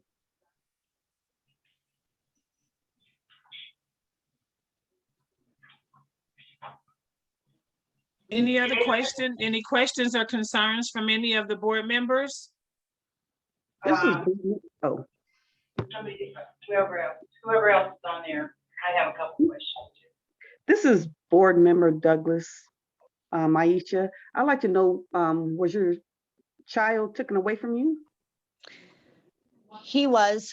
I fought 18 months to get him back, was working at the same time with all the parenting classes, visits 3 times a week, personal counseling. I also did child counseling. I ended up not getting him back. The foster parents, because he was in a therapeutic foster home because he has mental issues of his own. And also do I. But I worked through that a lot over the years. And it is an open adoption. So I do see him quite often. I do have 2 other children. My daughter, me and her dad have joint custody. So I have her half the year. He has her the other half of the year. And my youngest son lives in California with his grandparents. My 2 boys have the same grandparents. And I had sent him out there when he was a baby to fight my case for my oldest, Brendan. And when I When my case closed with social services, they told me I can bring him home, but grandparents went behind my back and got full custody of him. Okay, so do you have any kids in your custody at the moment? My daughter will be home next month. Right now, she's with her dad. And then I have her back next month. Okay, and that'd be the only one, correct? Yeah. Okay, thank you. I noticed on your, when they released you, and let's see, it says that you were dishonorably discharged. What is it that you failed to comply with? I didn't have the full amount for my restitution paid off. And that was it. All of my monthly fees were paid on time. It was just the amount of the restitution.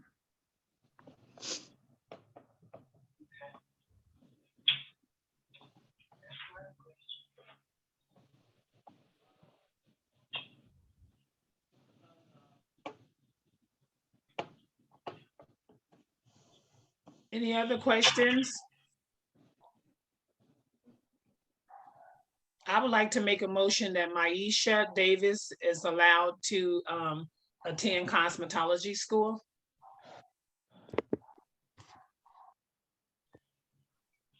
I'll second that. All in favor? Aye. Aye. Aye. Any opposed? Motion carries. Thank you. Motion carried, Maisha. Good luck on everything. Thank you.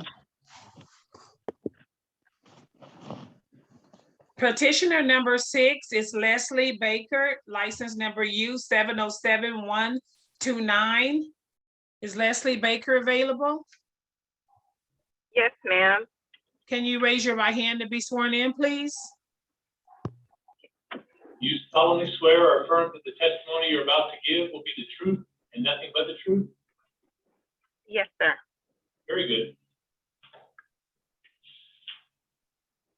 You can go ahead and speak to the board. Okay. Good morning. I'm here to petition getting my braiding license here. I recently moved here from Indiana. I lived here previously, and then I moved to Arkansas, and then just in the month of January, I had moved to Indiana. And I had actually started a shop there like I had in Arkansas as well, because those two states don't require me to get a license. And then my children's father, he passed of a heart attack, so I had to come where I still had family, which was back to Vegas. So now I'm here and I'm trying to get my license, but I was denied due to my felony that I got in 2019.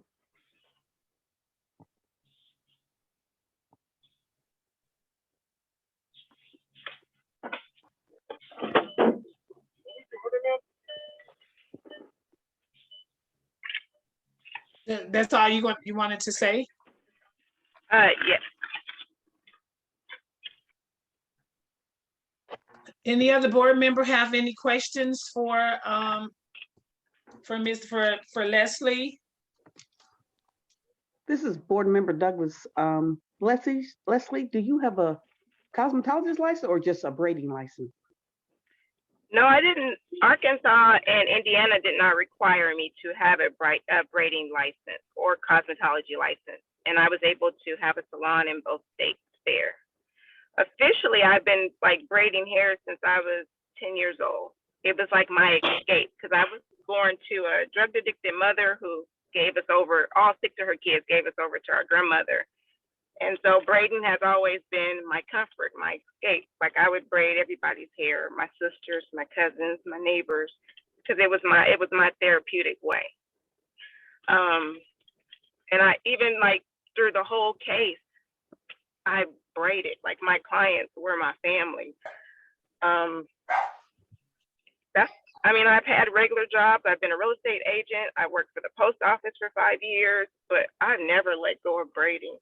Like never. Okay, thank you.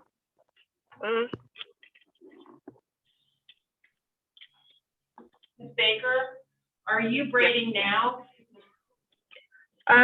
I like braided my hair, but I'm not doing anything here, just my hair and my sister, and I have kids. I have 7 kids total, so I do my girls' hair.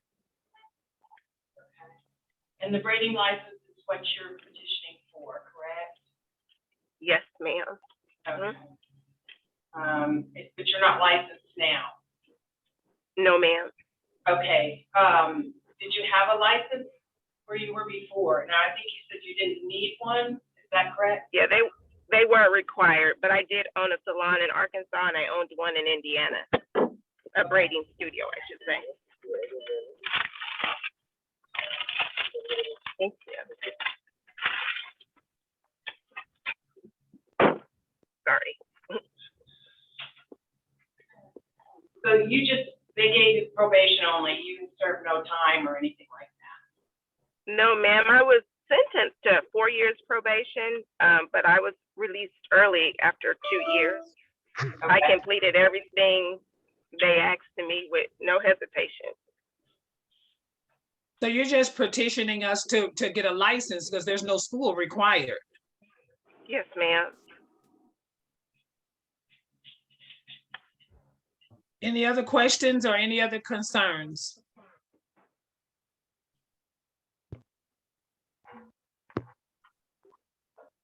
I would like to make a motion to allow Leslie Baker to test for braid licensure. This is Board Member Douglas. I second that motion. All in favor? Aye. Aye. Any opposed? Motion carries. Thank you so much. Thank you. Good luck. Thank you.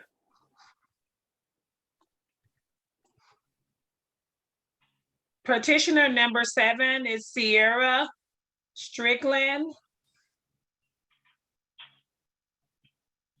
Good morning, Gwen. Good morning. She has been asked to be moved to the next meeting in July. Okay. Thank you. You're welcome. Petitioner number 8 is Destiny Russell, ST license 1046718.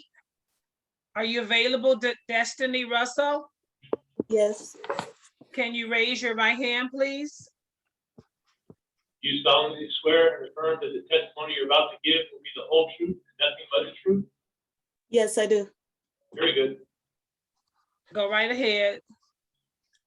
Hi, I'm Destiny. I'm here today to get approval to test again because the last time I tested, I had cheated, which I know it was a bad mistake, and I have no excuses for cheating. My dad and my aunt paid a lot of money for me to go to school, and I really don't want to waste their money. My mom had passed away when I was little, and I've been wanting to do hair since I was little. I've been braiding my own hair, and now I do my sister's hair for school. And I just want to be able to open my own salon one day. And I do have a salon I'm gonna work in if I do be able to test again to get my license. And I just want to have that opportunity again. And I did really well in school. The teachers talked really well about me. I did good on the tests and everything. I just feel like I just felt like I was nervous. I let my testing anxiety get the best of me. I let people get in my head about it. And yeah. I have a question for you. I have a question for staff. Maybe this is a Bertha question. What was the last fine for because it looks like this is not getting ready to stop because this is getting pretty heavy with cheating on the exam. And I think we had already set precedents what the fine was and what the consequences were in the past. So what was the fine? If I'm not mistaken, it was we had the AG draft a complaint, and then, I believe it was $2,000 plus legal fees. Right. Okay, so Destiny, are you aware that it's a fine involved? It's bigger than just cheating on your test and got caught, but it's a fine involved in you cheating on your test?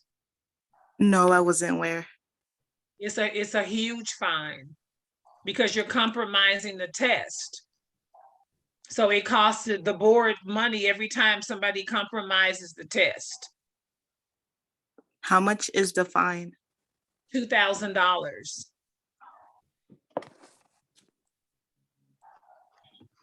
Not included, and that's not including the legal fees that could probably be added to that as well. That doesn't include the legal fees, so it's gonna be $2,000 plus. Okay. So normally what I think we did in the past was you can't take your exam until the fine is paid. Okay. Was that correct, Bertha? That's what has been happening with the other? Correct. The others? And the exams, just as a reminder, the exams are no longer with us here in the office of TSI. They're moved to Pearson VUE, and their exam, it is a different exam. It's still a theory exam, but it's a different testing vendor. Oh, okay. So let me ask this question then, Director Landry. So since the exam is no longer with our state board, I remember that. So will they be able to test with Pearson VUE, but they still have to pay the fine for us? Or there's no opposed fine to it, it's Pearson VUE? If they get caught cheating at Pearson VUE, it's the same thing as what you're doing now. There would be a complaint filed, $2,000 fine for legal fees. Then they would be allowed to go to Pearson VUE to take it. She's not allowed to go to Pearson VUE until the board says it's legal to go and test. Well, maybe they should take their test and then they just can't get the license until they, I mean, because it seems like the longer that they wait to take the test is the problem. They wait in a period of time to take the test and then they feel like they have to cheat. So. When did Ms. Russell graduate? I graduated last year in October. And when did you test? I tested the month after November. Oh. So did you feel like you weren't going to be able to make? I'm looking at the score that you had. Imagine when you got caught cheating here, that they stopped you in the middle of your test. Yes. Okay, because I'm seeing that you didn't pass the test either.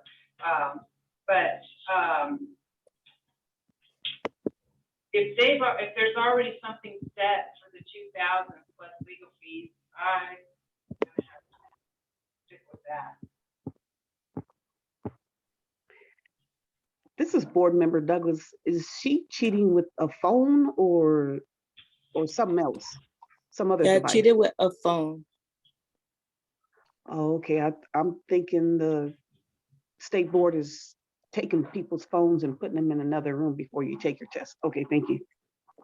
But they're testing now, Board Member Douglas, at Pearson VUE. They testing at another testing facility. Yeah. But even at the state board, they're asked to put away their phones, and I think some put them away and then some don't. So you took your exam at our state board office? Yes. She signed, I believe, this is Bertha Jackson. So I believe she signed in a phone, or she locked a phone up. And then I was actually the one that caught her on the other phone that she had. Oh, okay. She had that one in her lap. Okay.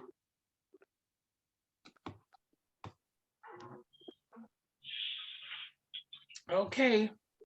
Well, Destiny, I think that it's just a costly lesson. I mean, it's going to be expensive you have to pay the fine, and then we don't have any control over where you go and test because you're not testing no longer. But there is a fine associated with you cheating on the test.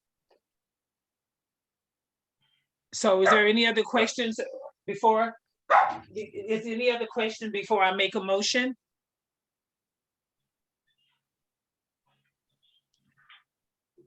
Okay, I would like to make a motion for Destiny Russell.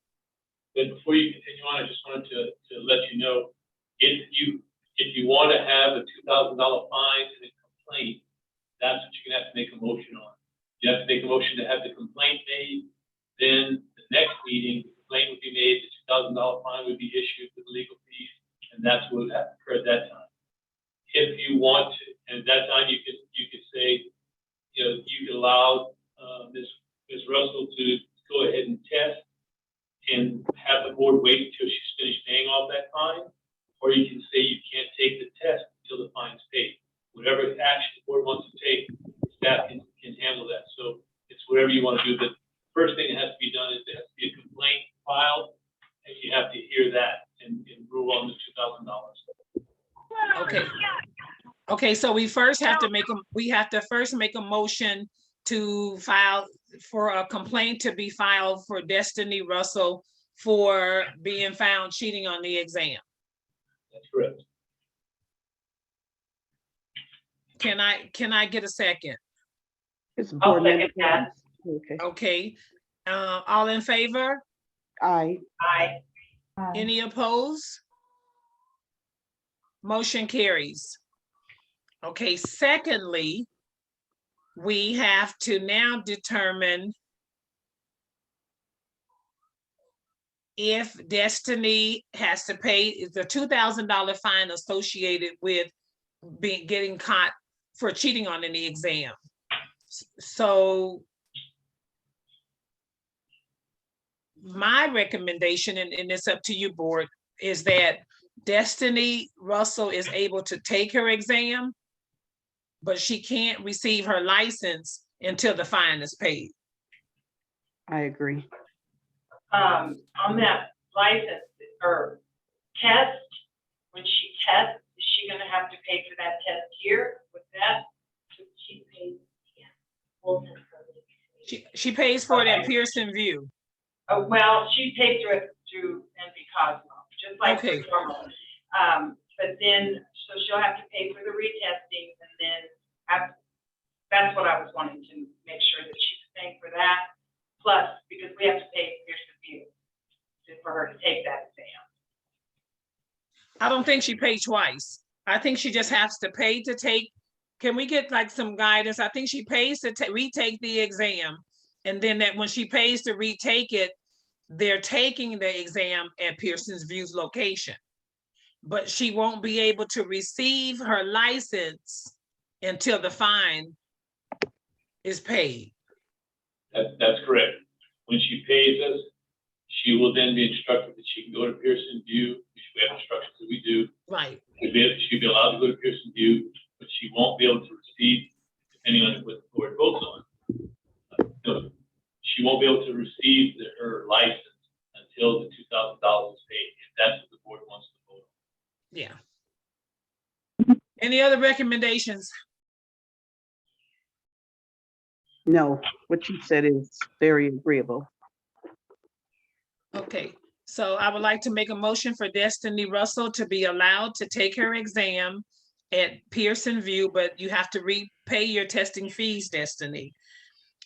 So that way you can, and then I wanted to, in that motion, in turn state that until the $2,000 plus fine is paid, then your license will be on hold until the fine is paid. Is board member, this is board member Douglas. I second that motion. All in favor? Aye. Aye. Any opposed? Motion carries. Chris, Gwen,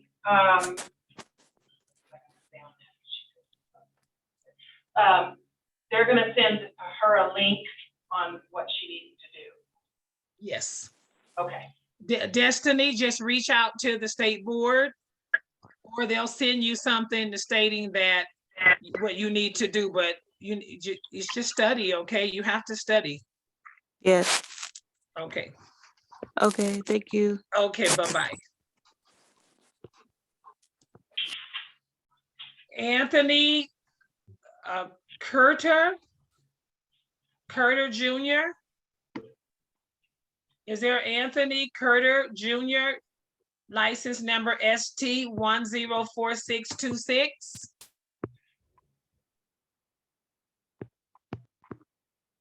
I see a Curter on the, is that you?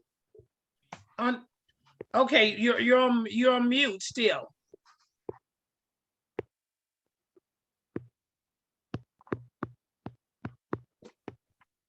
Get out. Can you unmute your screen?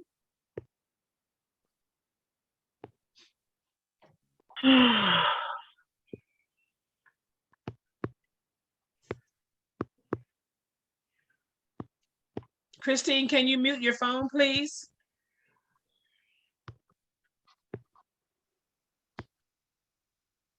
Okay, Anthony, can you Anthony Curry Jr., ST 104626, can you raise your right hand to be sworn in? Do you solemnly swear or affirm that the testimony you're about to give will be the whole truth and nothing but the truth?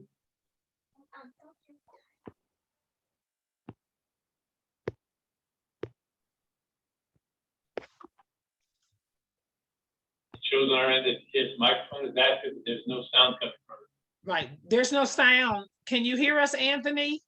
Because we can't hear you.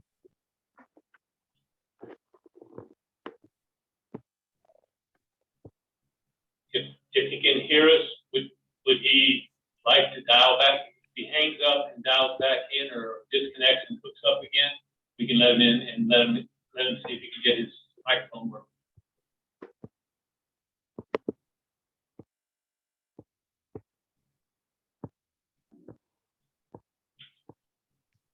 Okay. You can trail this and also, President Bravo, and we can pick it up if he comes back in. Okay. Okay, so we'll just go to the next one. Evelyn Fernandez, ST 102671. Evelyn Fernandez, are you here today?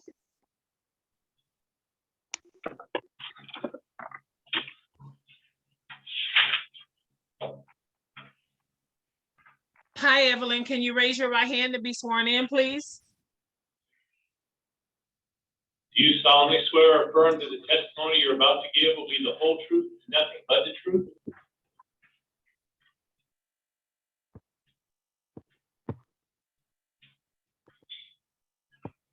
Can you hear us, Evelyn?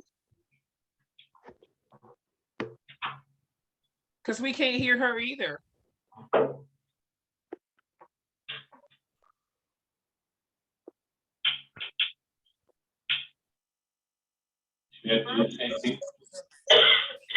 The same issue. So Evelyn, can you call us back maybe on your cell phone? In a few minutes, we're gonna hear Anthony and then you call us back because we can't hear you. Okay.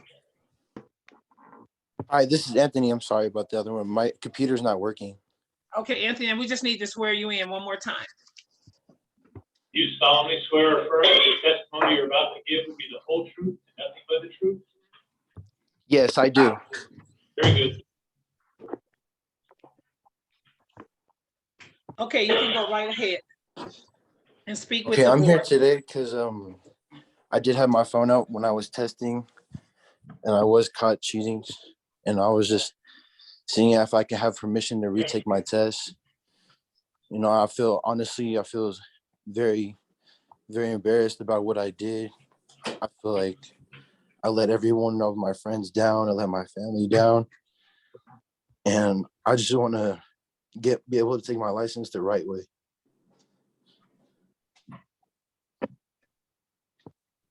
Any questions for Anthony Curter Jr., ST 104626?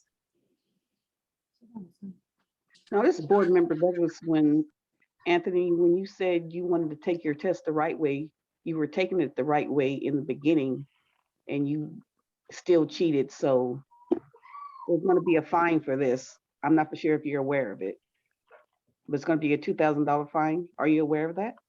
Yes, I'm aware. Okay.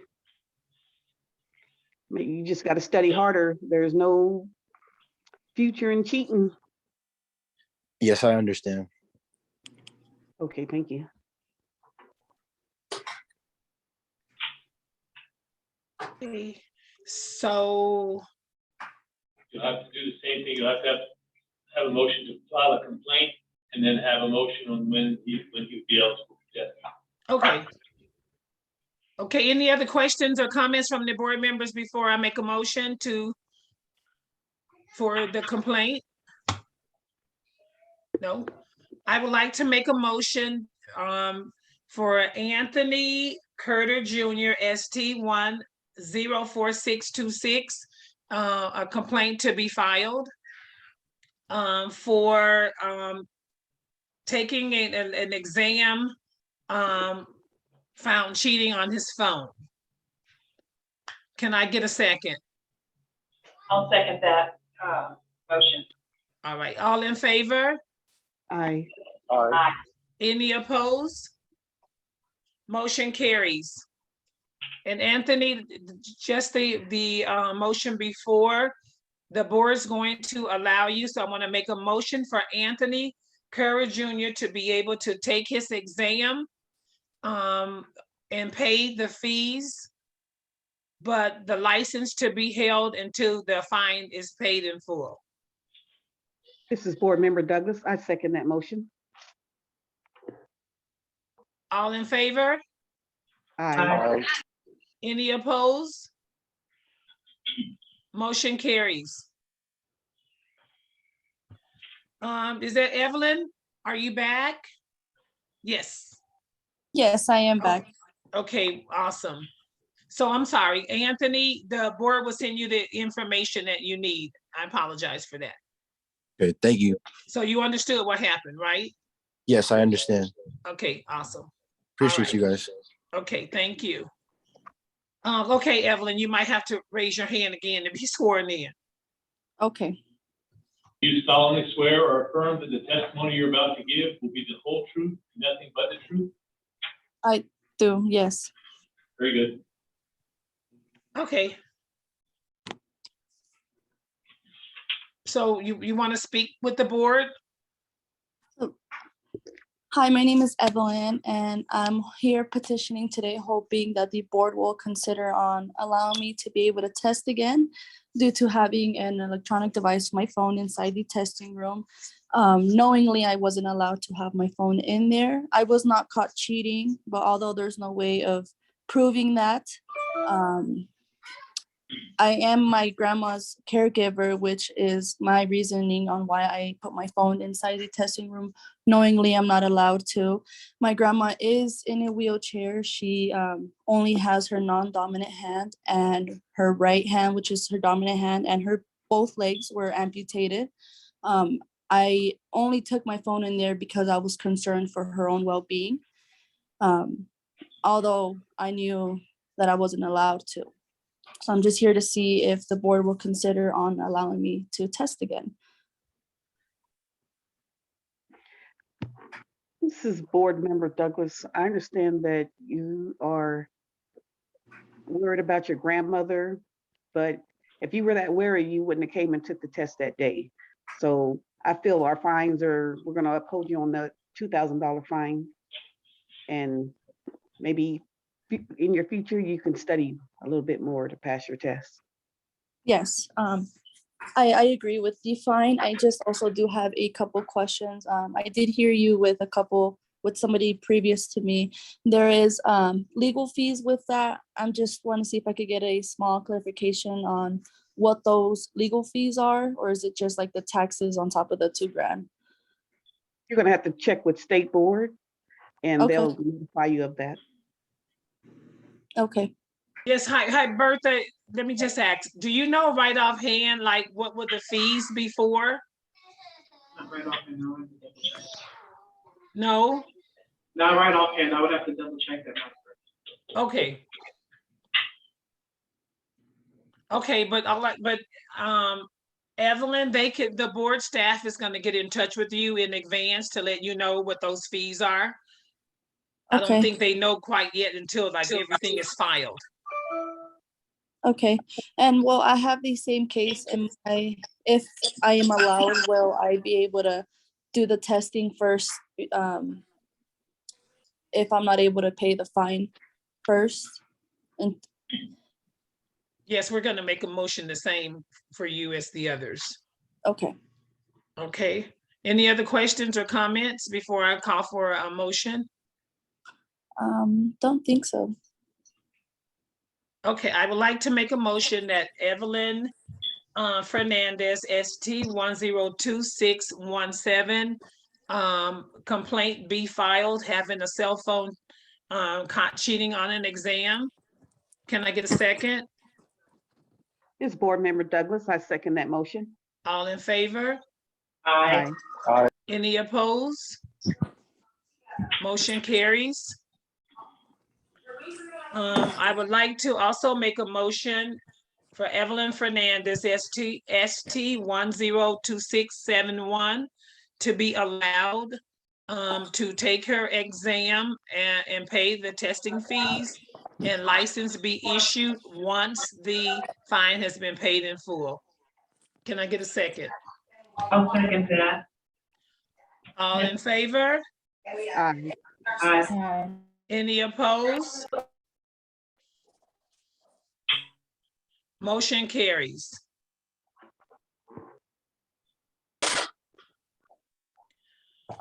Okay. Thank you, Evelyn.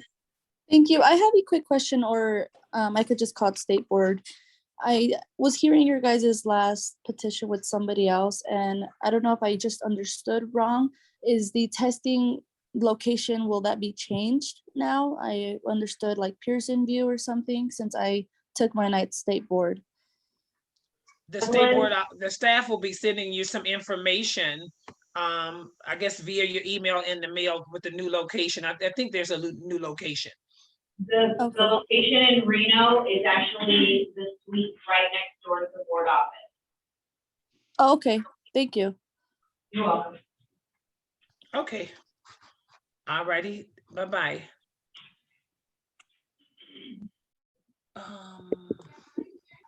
Petitioner, I think it's just 11:18. Can we just keep going?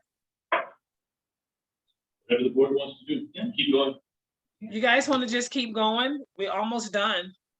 Okay. Okay. Petitioner number 11 is Alicia Gillis, ST 1010-10503. Alicia Gillens? Alicia here. Okay, can you raise your right hand to be sworn in? Do you solemnly swear or affirm that the testimony you're about to give will be the whole truth, and nothing but the truth? I do. Very good.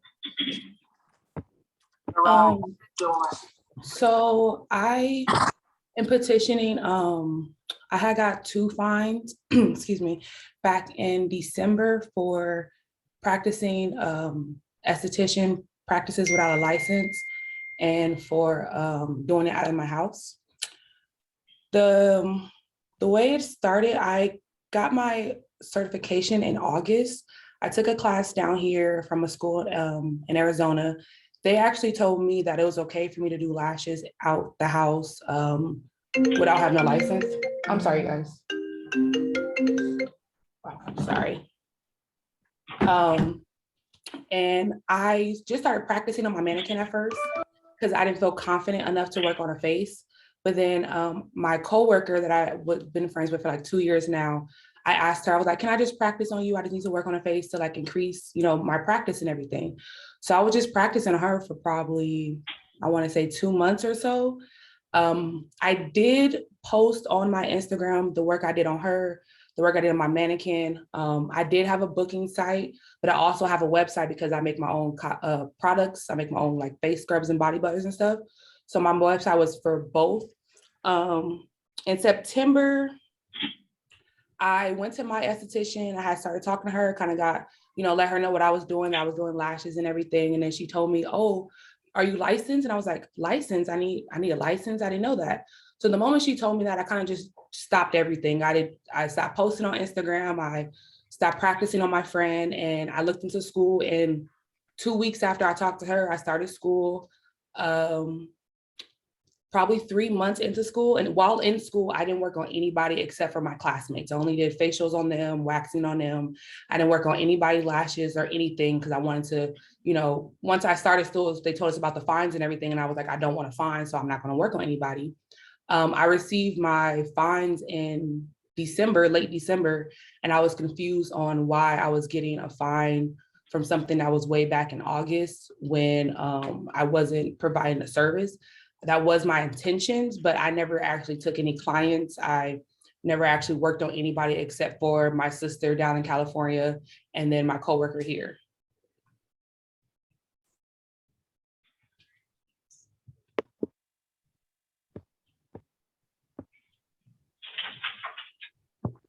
Any questions or comments from any of the board members?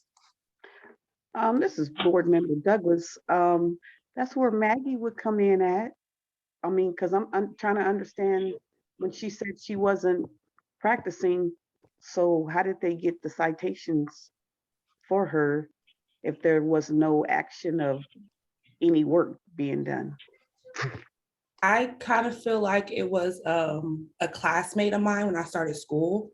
There were a couple little drama things going on. And one of the girls, I do remember her saying like, "Oh, I'm gonna report everybody who's having a business but doesn't have a license." And it was me and another girl in our class. The other girl actually did get a fine because she was providing services.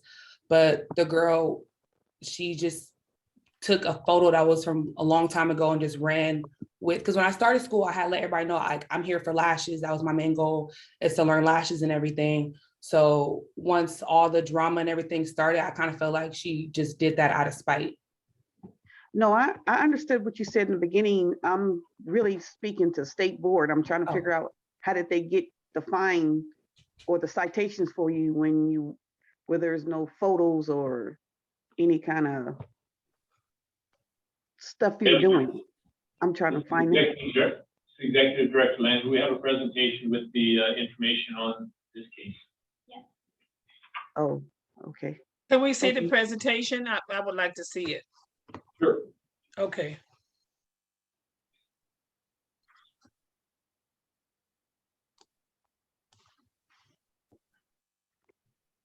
All right. Good morning, this is Lauren Gossage, Regulatory Compliance Specialist. Yes. Do you solemnly swear or affirm that the testimony you're about to give will be the whole truth and nothing but the truth? I do. Good. Right, for Alicia Gillen, she is disputing the following violations. We did receive a consumer complaint from on her on Tuesday, December 21st of 2021, that she was operating a salon without a license. She was sent an invoice and a cease and desist on December 27th of 2021. She first submitted her petition on December 27th of 2021 for appealing the violations, and then also submitted a second petition on January 26th of 2022, stating that she was fine with providing lash services, but she never did. She got her lash certification in August 1st, but she wasn't ready to perform on people, so she asked her close friends and little sister if she could practice on them. This is an image of her Instagram page, which is BB Beauty Bar. It does state that she's a lash artist and an esthetician student. She was enrolled in October 28th of 2021, and this was posted December 26th of 2021. There is no student number, no school name, no school contact information, or no clinic hours listed on her Instagram account. This is a post that was posted on August 12th of 2021, so it's 2 months prior to her enrollment, stating a quick lash bath. And then another post posted on August 10th of 2021 that was posted 2 months prior to enrollment. Nice hybrid open eye by BB Beauty Bar. This post was made on September 18th of 2021, 1 month prior to her school enrollment. It's her placement improvement. This is images from her booking website. So it states her late policy, her entry policy, her payment that she accepts cash only, waxing, cancellation, and fills. This is a post of a basic facial posted on December 4th of 2021. She was enrolled on October 28th of 2021. She does tag BB Beauty Bar. She does not list her student number, her school name, her school contact information, or the clinic hours where you could receive the service. What we have. May I say something? Go right ahead. For this last post right here, to be particular, this was actually in school. This is my friend Nicole. I'm not sure if this was just her or if I did all my things together, but for a fact, this one was in school. I practiced this one in school. The other ones prior, those were just, one was my little sister. That was the one where she said she sees improvement. And then and then for my terms as well, these, this one was actually in California, and this is my little sister. Honestly, she was only the second face that I practiced on. The first set of lashes that you guys seen on the hybrid set, that was my friend, my coworker that I practiced on her 3 times. And I think that's where my progress came from, but I only did her lashes and I only did the girl prior. But everything, I never charged not 3 of these ladies no service. Like, I know one of them, she did give me a tip because I took so long and she liked the work, but my sister never gave me anything. My 2 close friends, they really gave me anything. But I think what some of the concern is that Alicia, you have prices.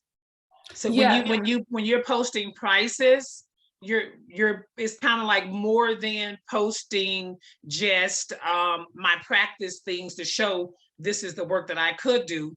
It's like you're advertising for clients. So how would clients know that those were like your sister or your friend at school? If I'm looking for somebody to service my lashes, and then I look, you do beautiful work. So I mean, I would like definitely say, go to your page and I would like see how much you charge.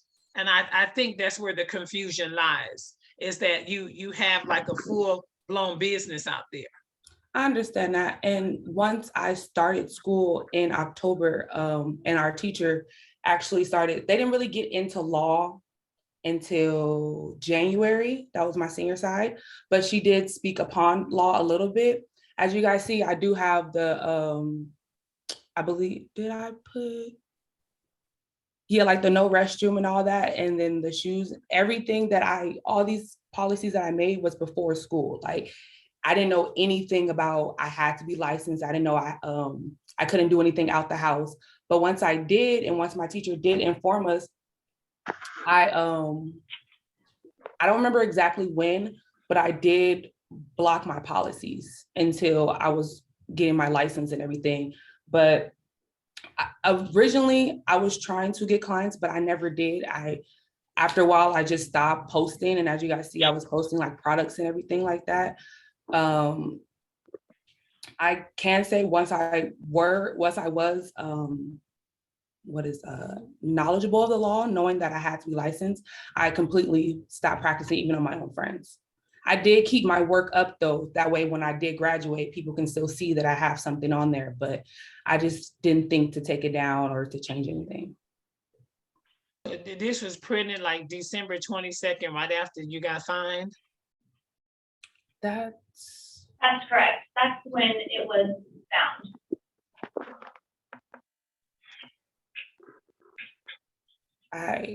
So you see, if you got fined and you still had your page up.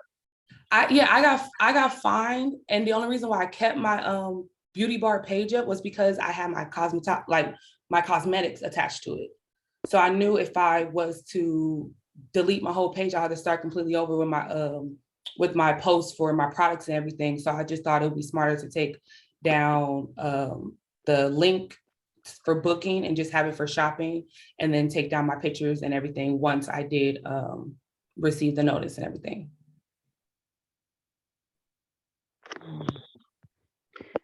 This is Board Member Douglas Alicia. You stated earlier that you said you went to your esthetician and she notified you or asked you, did you have your license?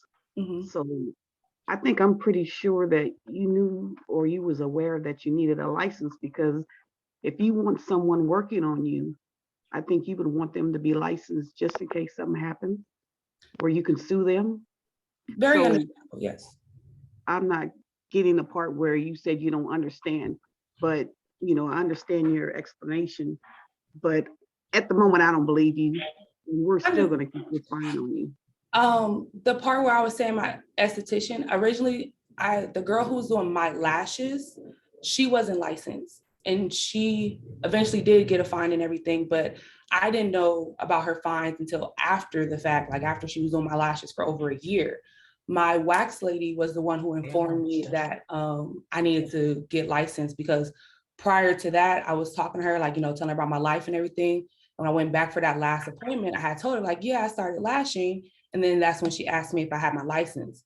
My lash tech at first never told me, like, oh yeah, you need your license for this and that. She just told me about certifications, and that's what kind of got my brain going into, okay, I need a certification. I didn't know lashing fell under aesthetics. And I understand that we're having a lot of problem with that, with the board, or with, a lot of people doing lashes. So if you can just, in the near future, just be aware, anybody that's working on you, they would need to have a license, and you would want that anyway.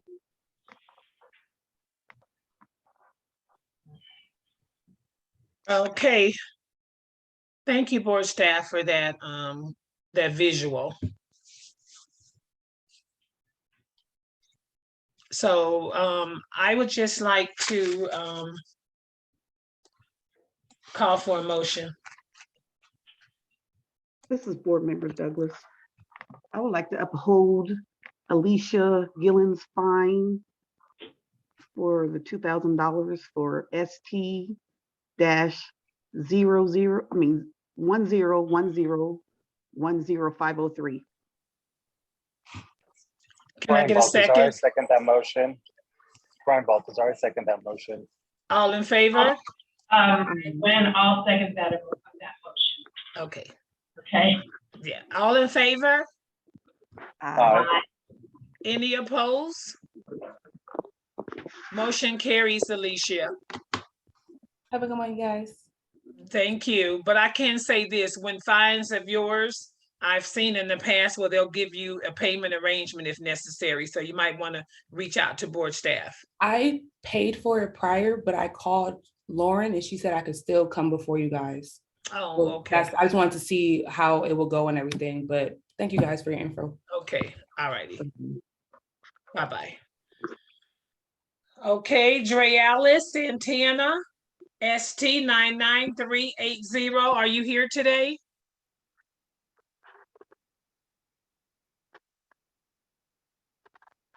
Drealis Santana, ST99380. Okay, we can trail, what is it called? AG Chrissy? Trail. We can trail. We'll trail her to the end.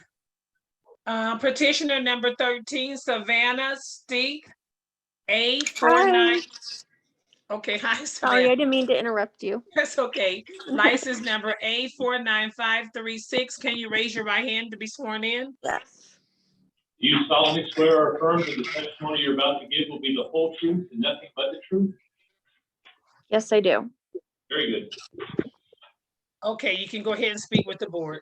Okay, thank you. I wanted to speak with the board today to see about reconsidering the fines that I have on my license. I was fined, it was back in 2019. I got 3 separate ones. It was for individual practicing without a license or certificate. So I just wanted to go back. I got certified back in lash extensions in 2017 with a well-known company out here. And at the time, the state board didn't regulate, I guess, having a license to take a certification course. So I was able to take it without having an esthetician license. And from there, when I was in the training, they did instruct that you didn't need a license to practice. So I was practicing on my own at home, not knowing that there were more rules and there were a state board to it. I didn't know the background of all of that.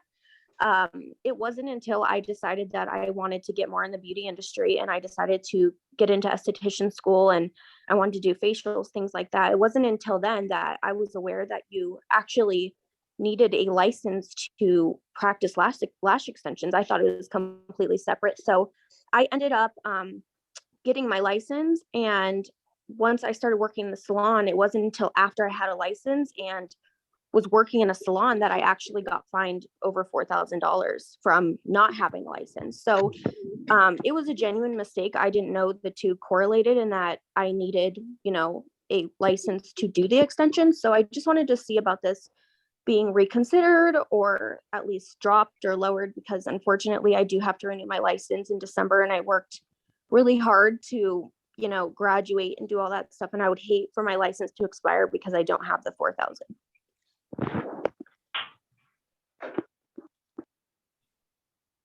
Any other questions or comments from the board members? I have a couple of questions. When did you get licensed?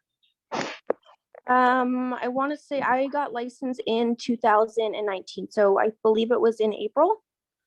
I got licensed. I took the certification course back in 2017 and I didn't actually start practicing that until probably 2018, unknowingly that I was doing it incorrectly. So you received the fines for, this is for all lashes, correct? Yeah, it said on my license, individual practicing without a license or a certificate. That's what all my fines had said. Okay, is this at home or in a licensed cosmetological establishment? Well, when I had got certified, like I said, I wasn't aware that you needed a license. So I was doing them from home, not knowing. But once I did esthetician school and I graduated, I worked in a facility with a license. And from there, I always did it the correct way. I just had been fined for doing it from home after I was already licensed and doing it the right way. So are you in a salon now? Currently, I'm not practicing. I'm doing something else, not in the beauty industry. But I would like to get back into it.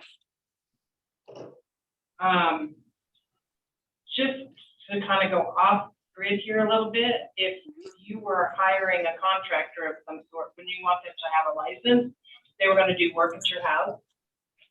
Yeah, and I do understand that, but at the time, it genuinely, I didn't know there was even a state board at the time. Like, I wasn't doing esthetician school. I literally just thought that I could do a certification and that it was going to be okay.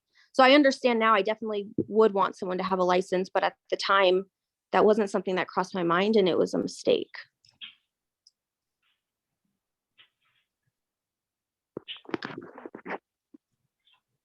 Well, the information was put out there for people to see that we do have laws and regulations that, well, especially the cosmetology industry has to follow.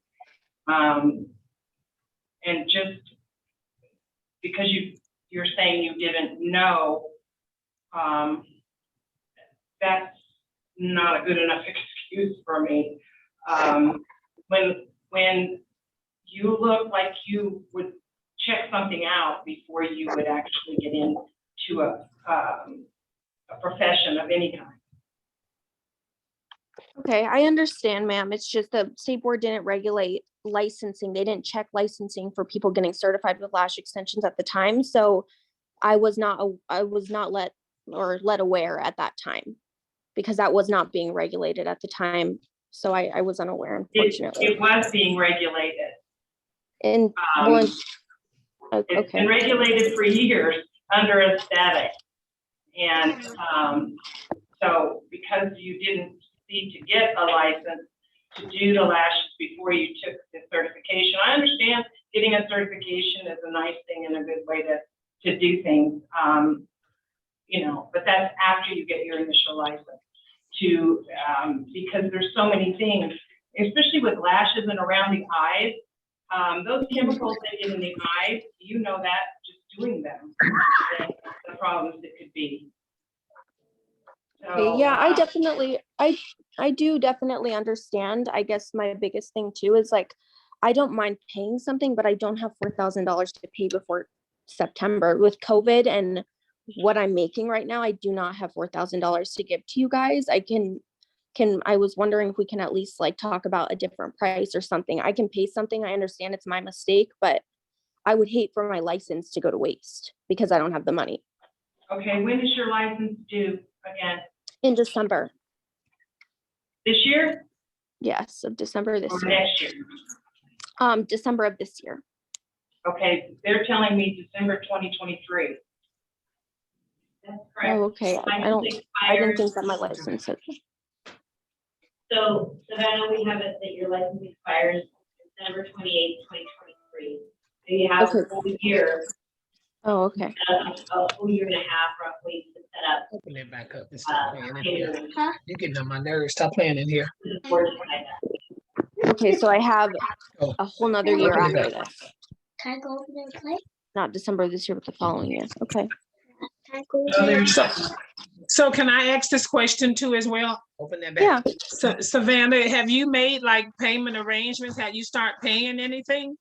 No, I haven't. I didn't know you can make arrangements.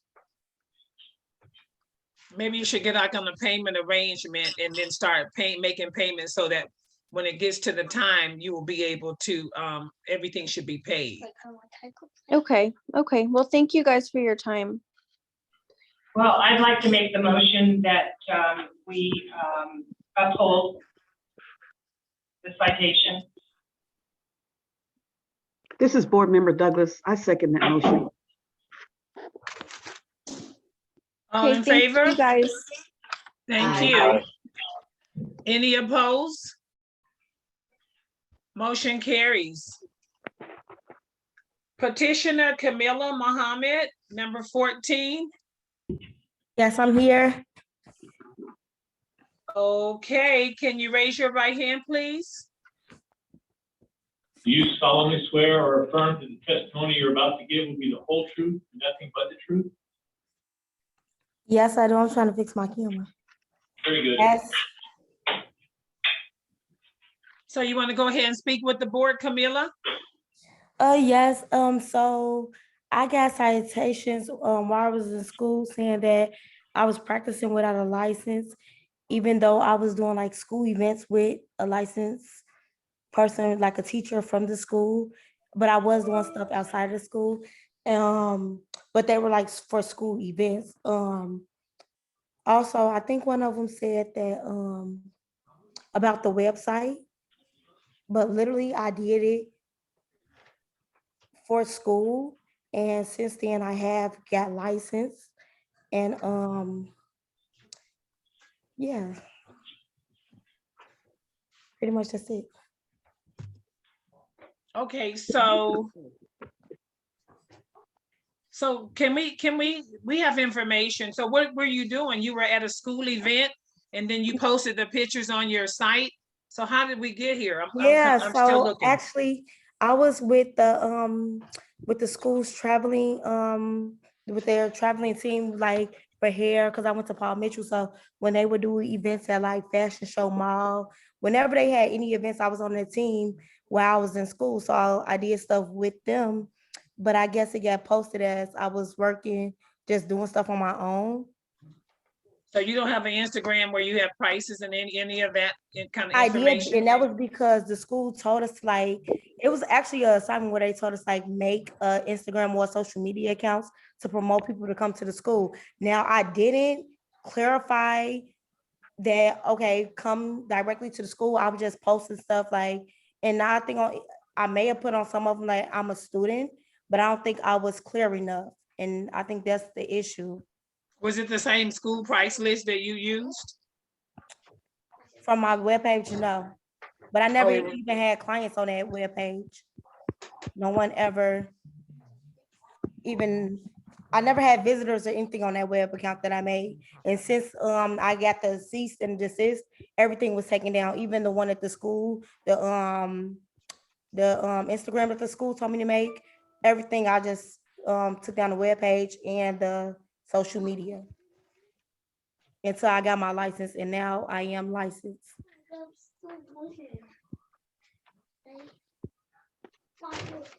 Okay. I'm just, can we look at, I don't even know if we even need to look at that.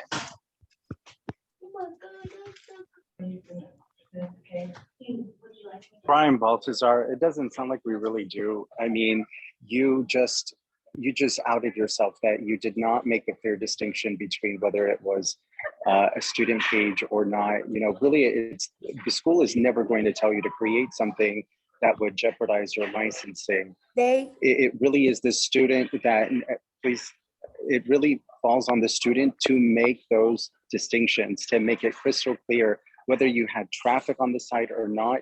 You had to be absolutely crystal clear with the distinction. And unfortunately, you know, whether it was what you thought a minor oversight on your part, you unfortunately did not do diligence, and you did not make that clear distinction. Just like a fellow board member, I apologize, I'm still learning everyone's names. You know, ignorance of the law is not a defense, and it just, time and time again, we come up against that. Just because you weren't aware, you need to make yourself aware. This is a field that you're going to be involved in, and you need to do your due diligence to know the laws. You need to know the regulations. Not knowing them is an excuse. Right, but like I said, that was when I was in school and I was learning, and that was a mistake I made, and that's why when it happened, everything was closed and stopped right then and there. Because like I said, all that happened was while I was in the process of learning the rules and the laws. It wasn't afterwards, you know, but once it was brought to my attention, I did stop even the stuff that I was doing with the school. This is Board Member Ditzler. Ms. Mohammed, I contacted the school to see if there's literature and what is presented at your orientation. So that would have been just as soon as you started school. There are signs hanging over most of the school itself that it says, as a student, what can I do? And on that, it has advertising services could lead to disciplinary action. Also, in the Paul Mitchell handbook, it states there's what you can and cannot do when you post on social media. So you knew that when you started, the day you started school, that's when they started putting this. Right, but when I started online. I didn't even start in the building. We started remotely. So right, but your orientation would have said something different because that's part of the orientation. We didn't, it probably is, but I didn't, like I said, I started, everything was remote and we didn't have like a formal orientation because I was doing stuff remotely. Like my theory started remote, everything when I started, it was remote. So I don't know if that plays a part, but it did have like, we lost off on a lot of information because I didn't get to do the walk around in school when I first started. I didn't get to do a lot of those things because I started remote. It's not how many hours did you get on remote, Gwen Bramo? How many hours did you get on remote before you were fined? Maybe a couple hundred. I'm not sure exactly. So while COVID was going on, you were doing outside school functions? No, so they had us in the building like, they had us in the building like 2 or 3 days and then doing remote. So it was like 50-50. Hold on. So I'm just curious to see where's the documentation for this particular licensee, if she was doing remote stuff with the practical with the school. I think that's what's causing some of the question. Share screen for Camila Mohammed. Okay, good. Thank you.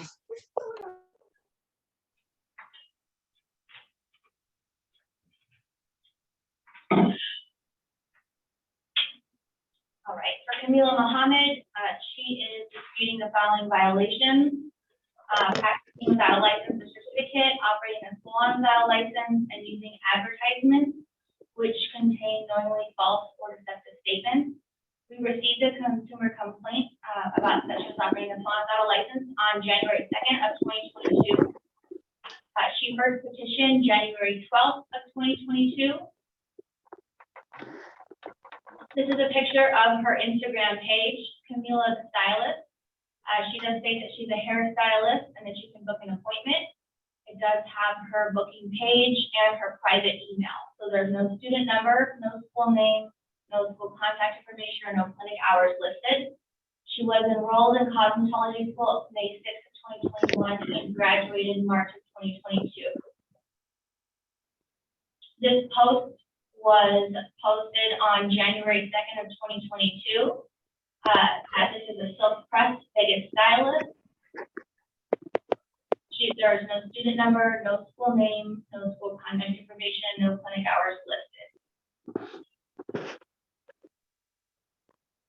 This is another post by Camila the Stylist, Henderson, Nevada, ponytail by me, hashtag Vegas Stylist. She was enrolled in cosmetology school May 6th of 2021, graduated in March of 2022, and this was posted on November 27th of 2021.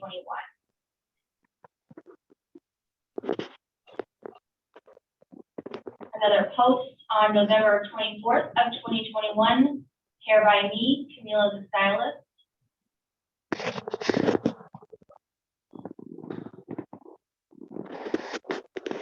This is a post that was posted on November 21st of 2021 that states by me, Vegas Stylist. Camila the Stylist. It was posted on September 8th of 2021. This is her booking webpage. So this is a menu of services that you can book with her. It does not state any of her student information, her school name, school contact information, clinic hours. It is a private booking website. So additional services that you can book with Camila the Stylist.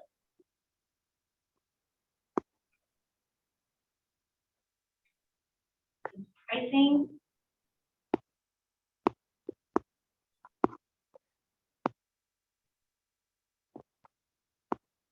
And you were able to book a service on January 16th of 2022. So during that time, it was when the school had posted publicly that the clinic was closed. So they were not taking appointments at the actual clinic at the school, but you were still able to make an appointment on her private booking website with her during that time. This says meet our team, Camila the Stylist. Camila is an artist when it comes to styling. Her education includes several advanced hair cutting classes. This is posted on November 27th of 2021. This is the last page to confirm the booking of the January 15th appointment of 2022.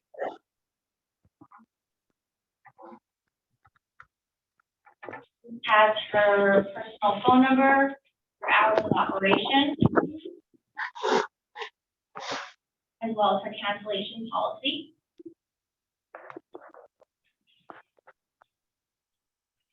And then on her private booking webpage, it does drop a pin of where she is located.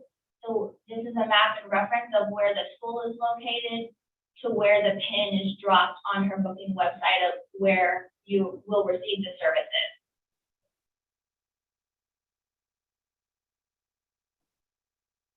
And that's all we have. Can I say something? That appointment that she's referring to, I did that off another device to see if the website was even working, because for a minute, the website wasn't even like working. So I did that myself just to see if it was working. That's why that's the only one, but I've never been booked through the website. Like I said, that stuff was taken right down the website. Even to this day, even after I received my license, it's still down. Like the hair page and their website, I left them down. Cause to be honest with you, I didn't even know how to even build the website. And a lot of stuff on the website was wrong. That's another reason why I took it down until I learned how to properly even build a website.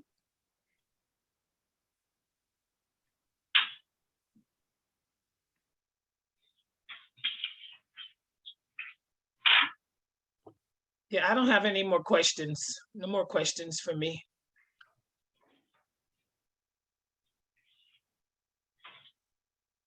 Any other questions for any other board members, or I'd like to call for a motion? Has she got her license now? She does. Camilla, are you currently licensed? Yes, I am. When does your license expire? 2 years. I got licensed March 25th. Okay. So did she pay any fine at all?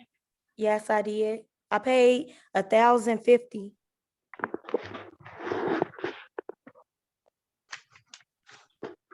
What's your balance you have left? Another $1,050.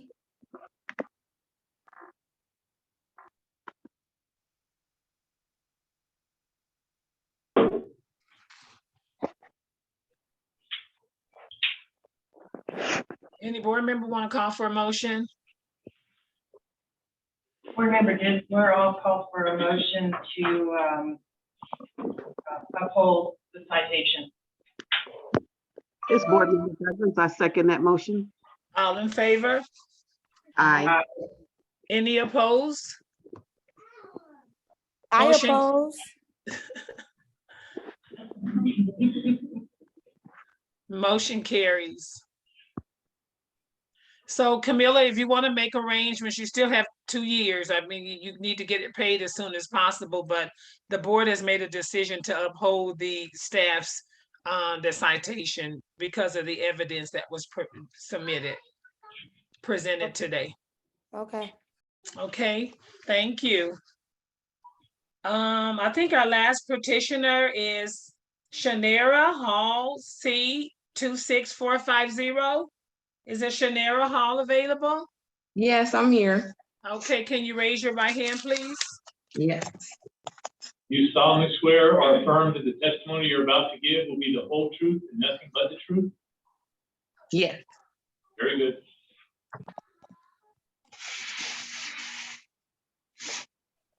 Okay, you can go right ahead and speak. Okay. I received a fine the beginning of January, I guess for working under an expired license. However, that was the first notification that I received that my license had not been renewed, because maybe, I think my birthday is on the 9th. So I want to say on the 10th or the 11th is when I went to renew my license through online. And I got the confirmation number and everything, but I never got my license in the mail. And, you know, due to COVID, everything is slow. I really thought nothing of it. And to be honest, out of sight, out of mind. But I've been doing hair 17 years. So, I mean, I do, you know that I need to renew my license. And like I said, I honestly thought I did, and I guess it was rejected because of the picture or something. And I'm still not sure, you know, what happened with that or why the picture was rejected, but I just didn't get any notification. And so they were saying that the only phone number they had for me was, I guess, the salon's number. And so I guess a text message was sent to that. I don't know. But either way, I never received, you know, a notification, especially just it being, you know, a picture. I could have easily just, you know, brought that picture down. And I do understand that, you know, at some point I probably should have, you know, thought to, you know, go get the license. But again, just a lot of stuff going on. So I don't, you know, negate my fault to it, but I am just asking for a little leniency, because, you know, fines are expensive. It is a lot going on. COVID, you know, has not been nice to anybody. And so that is definitely a hardship. And I am embarrassed because, you know, I have been working, or I had been working under an expired license, which I thought had been renewed. And then on top of that, the salon ended up getting a fine. So, you know, I just feel bad, but I do want to do right. You know, I paid the $250 fee because, you know, I did go that long, but I just don't want to be penalized for, you know, acting as if I made no effort to renew the license. I have a question for you. Do you have a copy of your receipt when you went to apply for your license? Yes. Do you have a copy saying that you had applied on that particular day for your licensing? Yes. Did you give that receipt to board staff? No, it was online. I put the picture and all that stuff online. But I'm saying, when you say you got confirmation that it was completed, did you print your confirmation? I screenshotted it.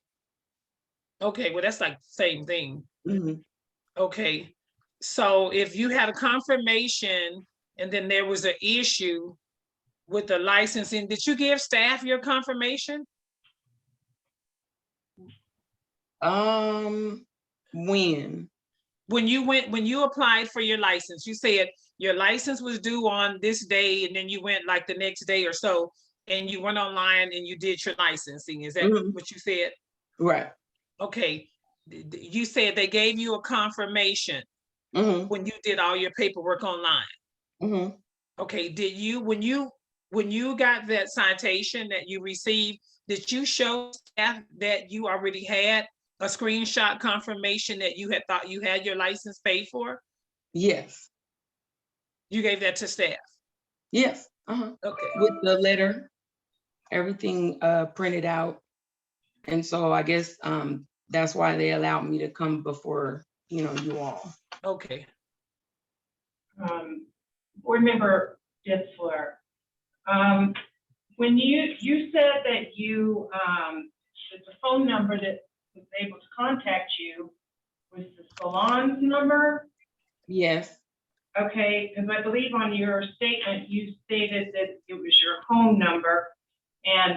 But when you fill out for your renewal, it asks you for all your updated information, just in case there's a problem. That evidently you left as either one of the other phone numbers, because they did try to contact you to tell you that you did, your license was not renewed because it wasn't completed. The staff did reach out to you for that because they had the wrong number. It's not on their side that this is the problem. The problem was on your side because you didn't provide a number to be reached at. Yes, No, I'm not saying that it's, their fault. I'm just saying that it was something that had I known, it was, something I could have rectified immediately, something so small. And like I was saying, I know I should have kept it in the foresight of my mind and been on top of it. But, even with the phone number, like I said, it's almost been 17 years. I've never, had an issue. And again, that's not an excuse, but it's just something that trying to update, was just never. Well, it gave you a confirmation that you applied for it. It never gave you a confirmation that it was approved. Am I correct on that? Well, usually if it's, I guess, when I do it online, I take the test, I pay for, the exam and whatnot. And then I get the confirmation number that, whether it was the payment or whatever the case was, successful. And then I would typically get the license in the mail. There's never a, confirmation in between that. Okay, so what I'm looking at, I think I'm seeing that board staff is giving information to a board member. Can you put that on the screen so that all board members could see? We want to make sure that everybody's going to be privileged to the same information. We want to be able to see that. Thank you.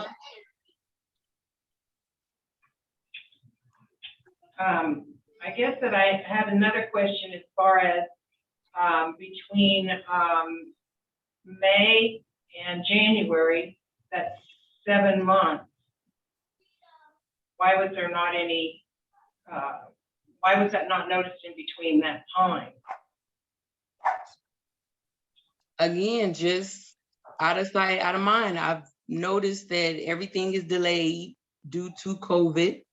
So, initially that was, my mindset is just taking a long time. And then at that point, I just thought, nothing of it. Okay. I didn't give it any more, credence. Do we have a photo? I would like to see the screenshot of when she submitted for her licensing. If we could, if board staff can put that on the screen, please. Just give me one moment. Okay.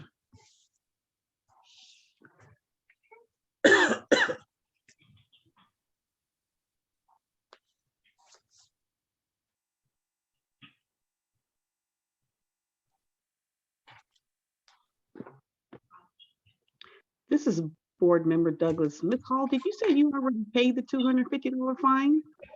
Yes. Oh, okay.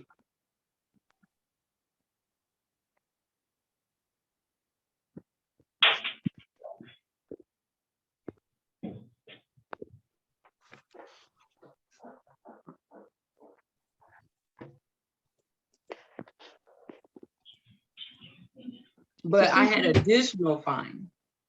Oh, okay. Yeah, I had the $250 for, the late fees. And then I got I think $200 fine for the working without a license. And then the salon got a violation or fine for, I guess, Right. Okay, I see it now, that what you explained. Right. So that's what I'm saying, I'm not saying that I was, wrong, not wrong. I mean, it was my fault. I am just asking for some leniency, some compassion. As, I said, this was definitely the first time in, almost 17 years. Yeah, but we all have the same rules as you, and we get fined for things. I know I've been fined by state board, so I do understand what you're saying, but they didn't give me a break, so. But I think in all fairness to the practitioner as well, I would like to see when she actually submitted for her license, because I mean, computers and things have glitches. And sometimes we use phone numbers. I use my business phone number a lot and don't use my personal phone number. So, I mean, that's the purpose of them coming before our board, you know, is to ask for leniency if you're under the impression that something took place and it didn't. And you know what? Things were behind in COVID for all of us everywhere.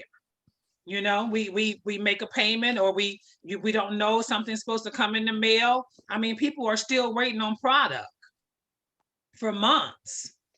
So, you know, if I receive a confirmation that something happened, I'm going to be under the impression that something has happened. I mean, so I think at this point, I would like to see it, if it's available, to see exactly what comes out of because this is not the first time we've heard this. We've heard this before.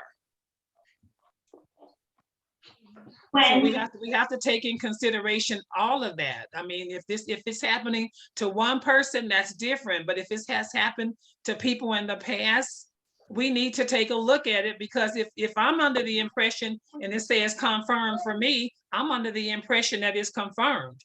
If I don't receive it in the next 2, 3, 4 months during COVID, I wouldn't think anything about it.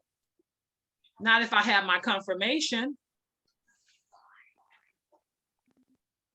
So I think we need to, you know, we've given people, you know, from less than, you know, we really just gotta listen to our petitioners too. That's the purpose, that's the whole purpose of that. The reason we're here is to listen to the petitioners.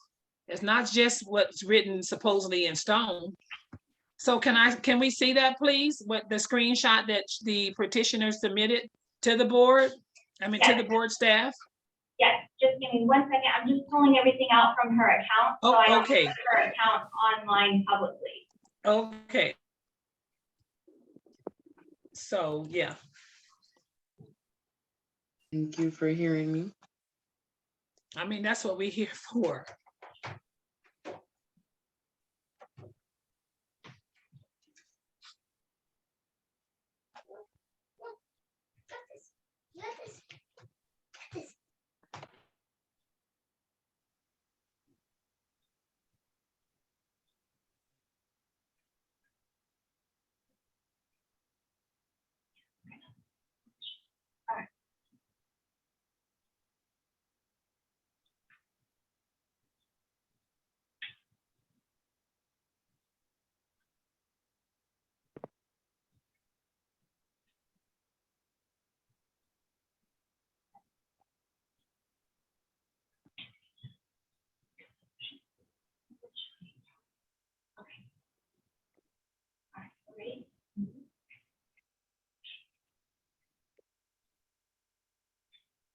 Okay, I'm going to share our screen now.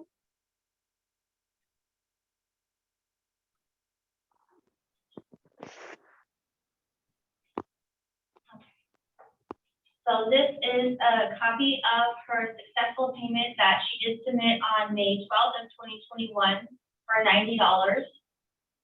This next screen, it does show on May 13th, when her renewal was rejected, that she was sent that text message letting her know that it was due to her passport quality photo. This is a copy of the receipt of her initial license renewal. So the money was never charged her? The money, yes. Once you submit your renewal, it gets put on a temporary hold until it goes through the approval process. If the license and photo, or if the photo is accepted, then they would receive an additional text message letting them know, congratulations, your license has been accepted. And I believe it will be mailed out to you. Correct. And then the funds will actually be pulled or be finalized in their bank. Yes.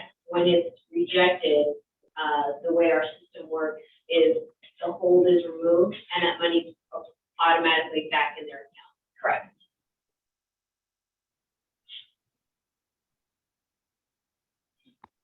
Thank you. That's what I wanted to see. See, this is what I would have been looking at right here. And especially if I used my business number, there was no way to receive a text. I want to make a motion for, do we have any other questions from, or concerns or any other board members? I would like to make a motion for Shanira Hall's fine to be reduced to, how much is the fine? Is it $200? Yes. Okay, I would like to make a motion for Shanira's fine to be reduced to $100. This is Board Member Douglas. Are we reducing the salon citation also? If they come before us and file a petition, I think we should. Okay, I second that motion. All in favor? Aye. Any opposed? Motion carries. Thank you, Shanira. Thank you all for hearing me. I appreciate it. You're welcome. Okay. We are down to Executive Director's review and report. Okay, so. Before we go on to that, can you check and make sure that the two that we were trading? Right, okay. You've got those done. Okay, let me go back to them. It was Cassandra De Leon, right? Correct. And the other one is Julia Santana. Okay, is there Cassandra De Leon available today? Okay, I would like to make a motion to deny the petitioner. This Board Member Douglas, I'm taking that motion. All in favor? Aye. Aye. Any opposed? Motion carries. And the other one is okay, I see it. Drealis Santana, are you available? Drealis Santana, ST 99380. I would like to deny the petitioner. Board Member, I second that motion. All in favor? Aye. Aye. Any opposed? Motion carries. Thank you. Those were the only two, right? That's correct. Okay, so now we're down to Executive Director's review and report. Director Landry will deliver an operations report to the board. The board will review Executive Landry's performance over the last year and evaluate him for a possible salary increase. I want to ask for this to be set aside for another agenda. I haven't had a chance to, I don't know about the other board members, but I haven't had a chance to review any of this. And I remember when we had the last evaluation increased, I believe that there was a cap for board members. I mean, for executive directors cap. So I think we're just gonna probably need some further clarification from the Attorney General's office on this one. I'm not quite sure. I can clarify the cap. There is a cap now of $155,000 on my salary. This is irrespective of that. If the legislature increases the governor's salary, my salary would move up with that. If you go to the increase, that's all that you're doing. The raise doesn't go into effect unless the governor's salary is raised. Because my salary is capped at 95% of what the governor makes. That's why. That's what the cap is. President Glenn, I would like to follow with possibly tabling this for a special meeting. Just to evaluate, because you've got 3 new members and one that's not here today, and then we've still got the other 2 that we need to address as far as their position before we take a vote on this. And I think that maybe there's a couple things that we need to look into a little further. maybe some other, tabling this first is what, I'm asking that you do. And I'm not sure. Yeah, I agree. Yeah, I I would agree as like well. to, okay, I would like to table this and possibly before July. If we have to, we can always call for a special meeting, but I would like to table it. Okay, now. Can I get a motion? Anyone can, any active board member can make a motion. Okay, you just made the motion, correct? I can make the motion, or you can make the motion. Okay. I would like to be at a regular board meeting. We don't need to have a special board meeting to do this. I can wait till July, that's no problem. There's nothing gonna happen as far as my salary. It just goes into effect. So No, I think we'll call a special board meeting, but we'll do it before July. You can go right ahead, board member Kathy, and call for the motion. Okay, I make a motion then that we table this particular part, that would be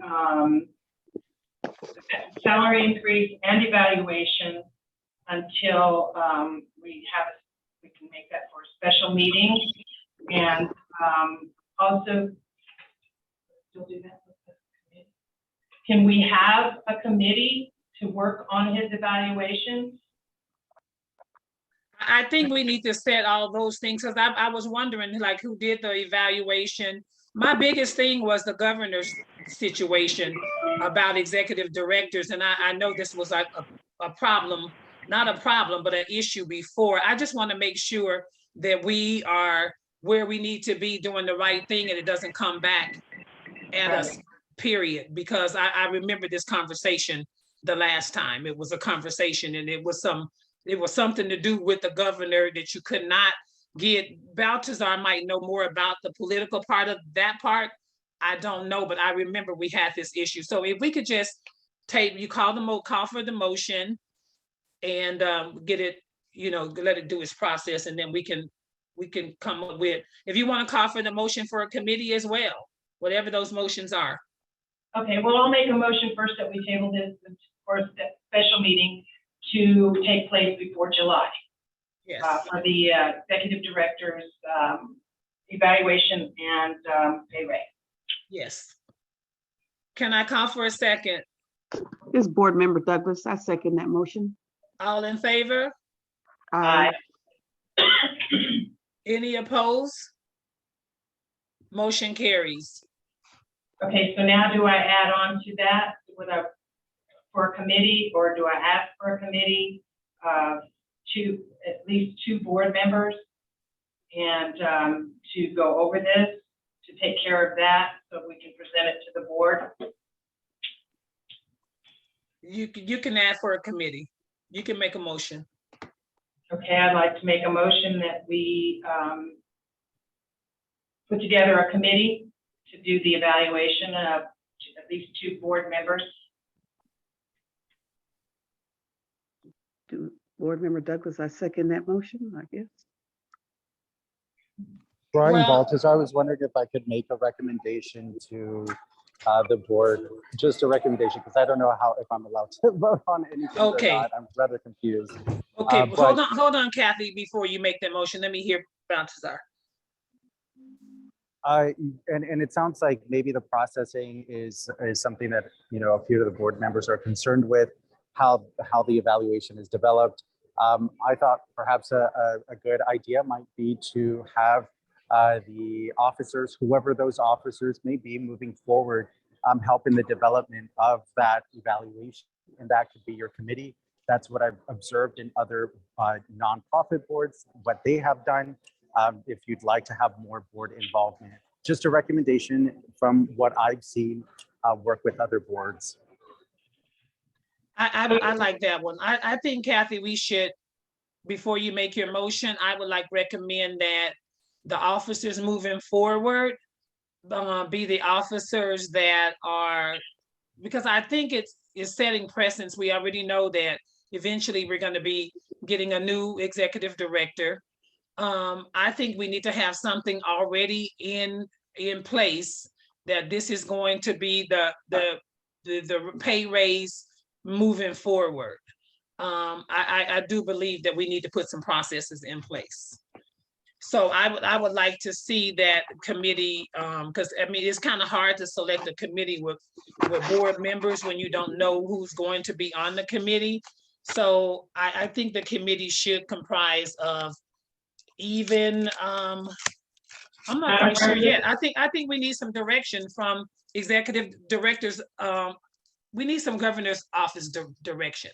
We need some direction, some more direction. Yes. As the board has already passed the motion to table the item, I think anything else subsequent falls in line with an item as far as the generation of, as far as anything related to the executive director.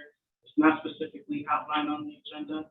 I'm more than willing to give the board additional authority, but as this item has already been addressed as far as being tabled, I think that's probably for now relating to that. Any subsequent advice or review that the board will need, I will be in touch with board staff.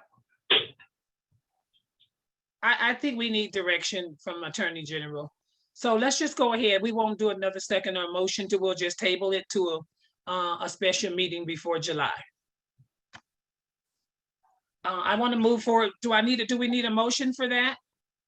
I believe you've already. Okay, it's already done. Okay, we'll go to the next agenda item. Can we go to monthly financial reports? This is Executive Director Andrew Helm, the Chief Financial Officer, has been called to jury duty. He's not here today, but I can answer any questions you have on the monthly financial report and the budget for fiscal year 2023. So I've got all his information on the budget for fiscal year 2023, which is number 5. If you have questions on the monthly budget, I'm willing to answer those questions. It's pretty much the same monthly budget that he's turned in previously, but whatever questions you'll have. Okay.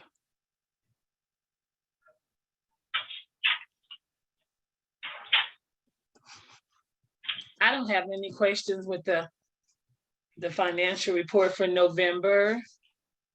And then I glanced already at the one for December.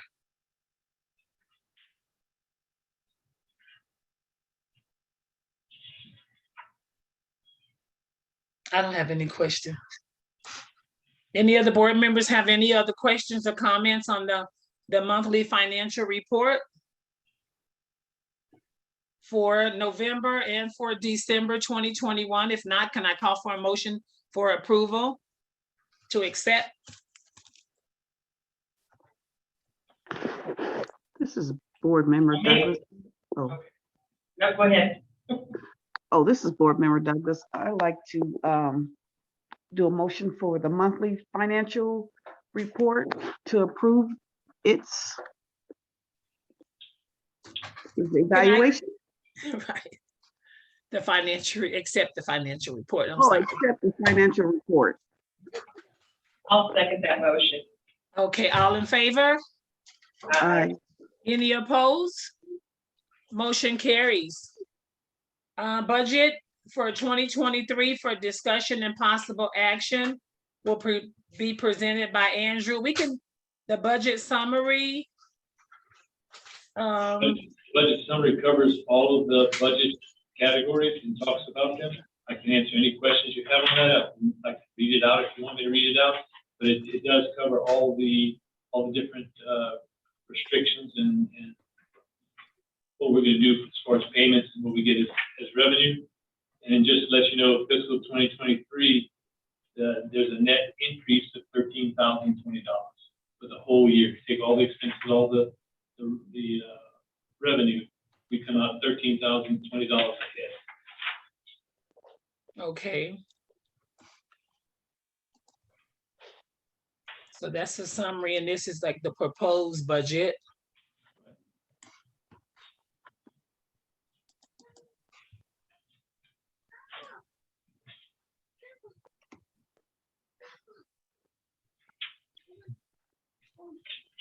Grandma, there's something over here. There's no grass. Member Disler, I guess I'll make the motion to accept budget fiscal year 2023. This Board Member Douglas, I second that motion.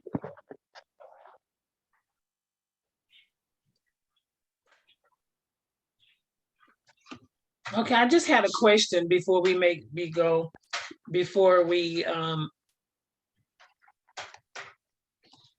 finalize the motion. So Director Landry, where it says 2023 budget and then the 2022 budget,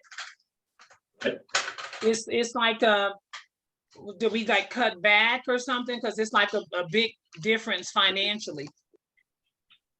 Which one are you looking I mean, at? is it something that we did? Like I was looking over at just the travel, the personnel is pretty much the same, but if the personnel is the same that we got budgeted and we have less staff, how's that?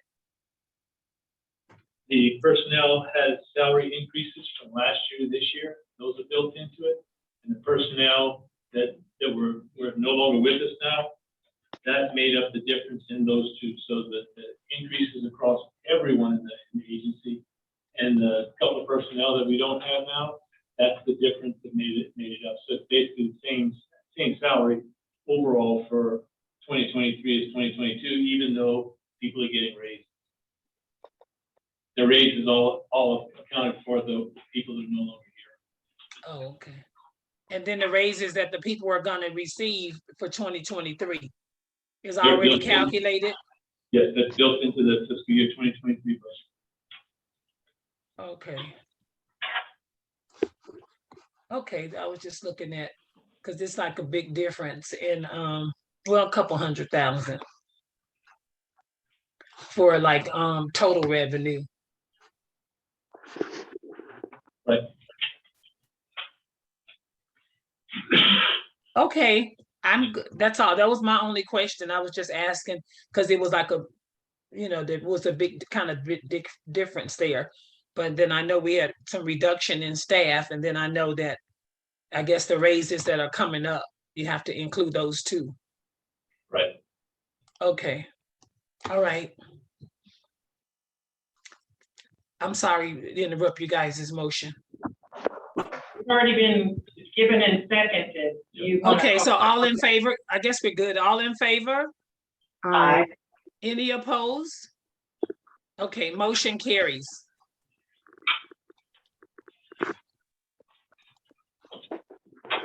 Okay, so. Can I ask a question? This Board Member Douglas. Yes.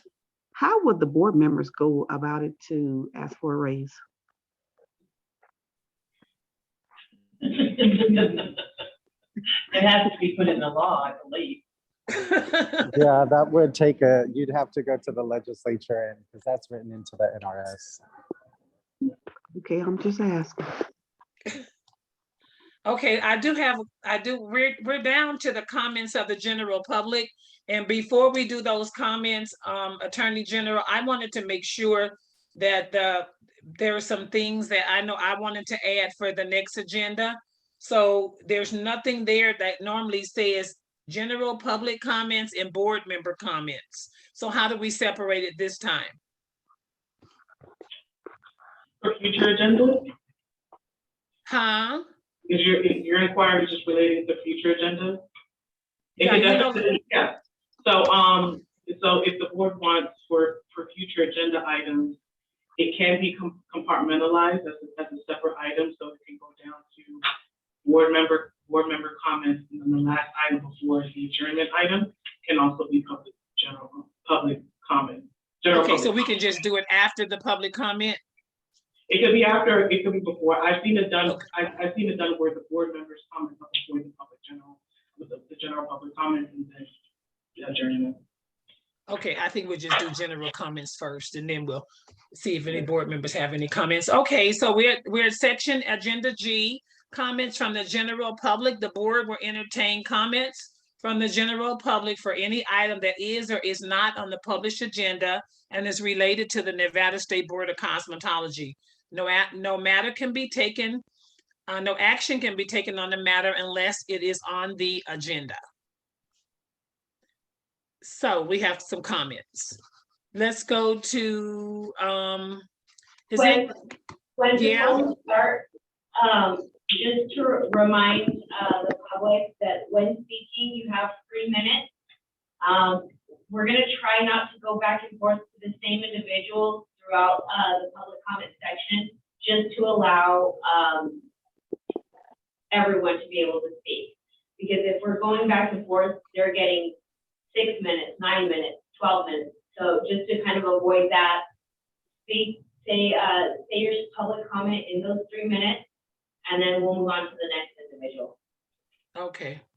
And then if they can state their first and last name for the record as well. Okay, so I think it says Christine Phone. Can you state your first and last name? Sure, Christine McKinney. Okay, Can you go hear right me now? ahead. Okay. Yes. Okay, I have actually, as far as interpretation of the new law, I believe it's SB 291, I believe. I don't remember the last 3 digits to save my life.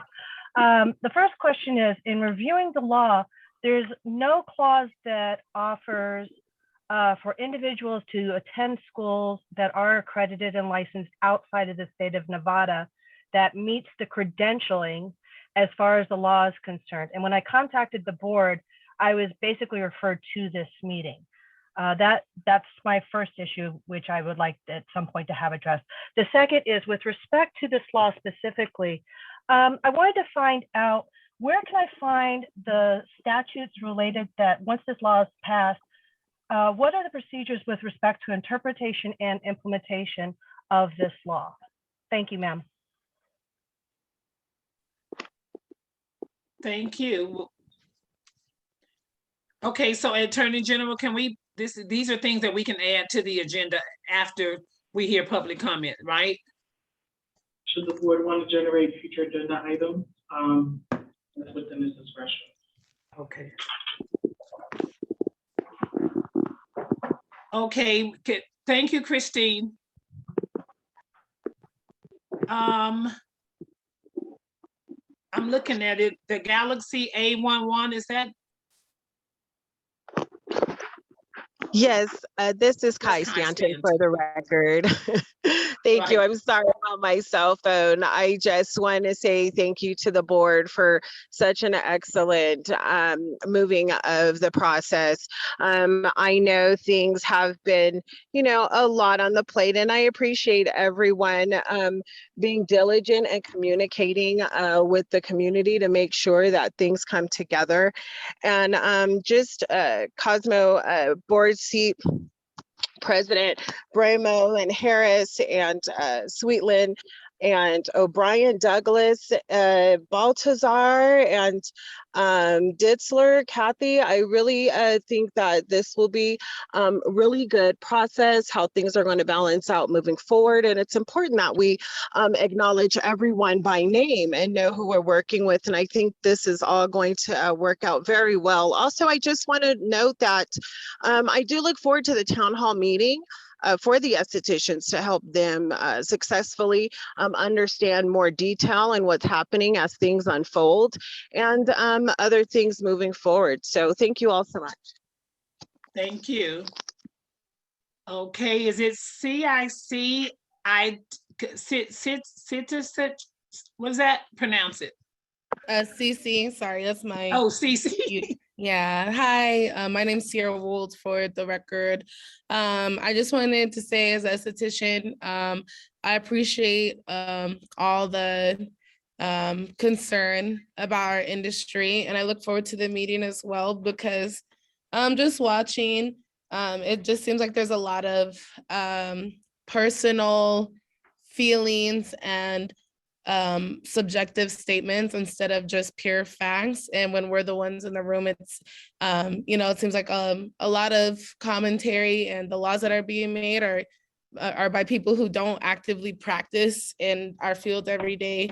So that's something that we really want to take into consideration, since our voice is very important just moving forward. And then just also as far like as you know, as things change with lasers and everything, I just want it to be known that even no matter what practical or theory that we get, every single laser is completely different, made by a different manufacturer, different company.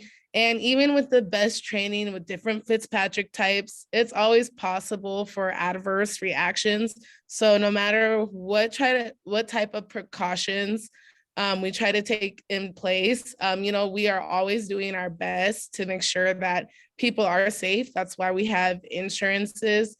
And then just also, just the speculation that just a ton of people are always getting injured by these procedures is completely false. Otherwise, these companies wouldn't be so profitable. And that's why you know, people would have tried to capitalize on this industry. So I just want that to be known that you know, for me, myself, the stipulation thinking that we should be forced to go back to school. I'm a nursing student myself, and I've been in this industry since 2018 legal with the license.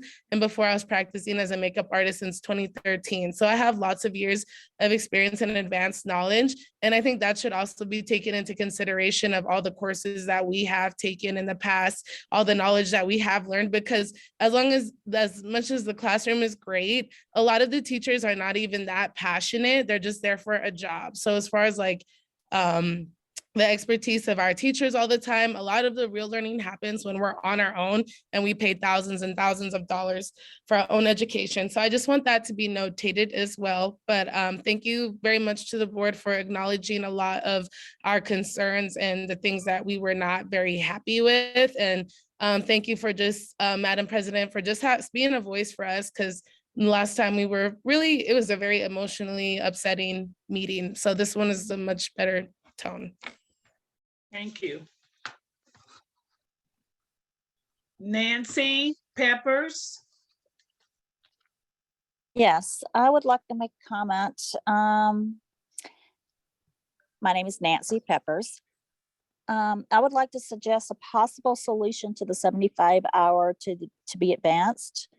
As of now, we can't change the law for 75 hours to be an advanced esthetician, but we can change the scope of practice as it is a living document.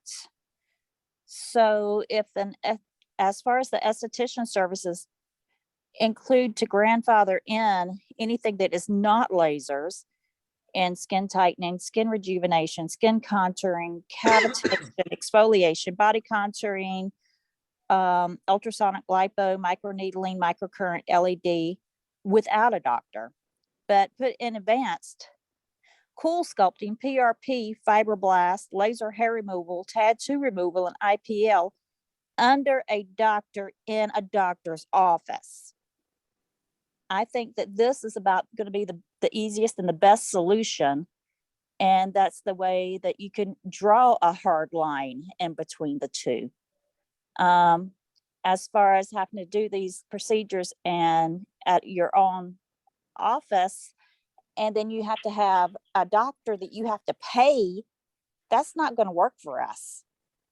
So for the people that want to do those lasers and have those laser treatments, let them be done at a doctor's office and let the estheticians do what we do and broaden our scope of practice as an esthetician. And if you want to be a laser tech, you do that in a doctor's office under a doctor. And that's where those procedures need to be done at. So the doctors have to be over the shoulder watching. And then we don't have the issues with having, accidents where people are taking online courses and then they can do a laser, and have a doctor that's all the way across town and they're probably working in the operating room and they're not going to answer the phone anyway. Plus we're having to pay them anywhere from $250 to $500 a week to be able to call them. So that's my comment. Thank you for your comment. Okay, any other comments?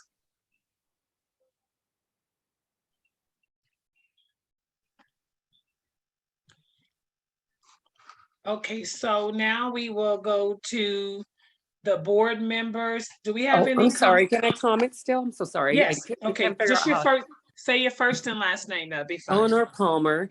I do have a comment about, of course, laser certification, but also about body treatments.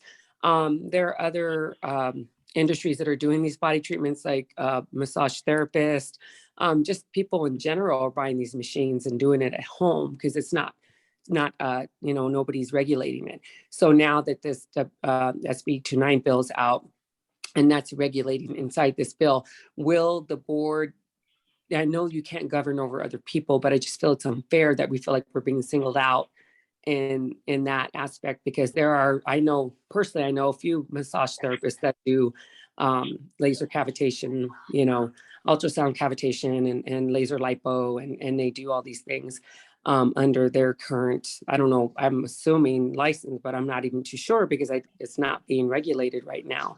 So how does the board in the future plan to work with that? Because I do also body treatments myself. So I feel like, and also having to get in the future, having to get a medical director or a nurse practitioner, it's expensive. So I don't know how the board plans to help or address that issue.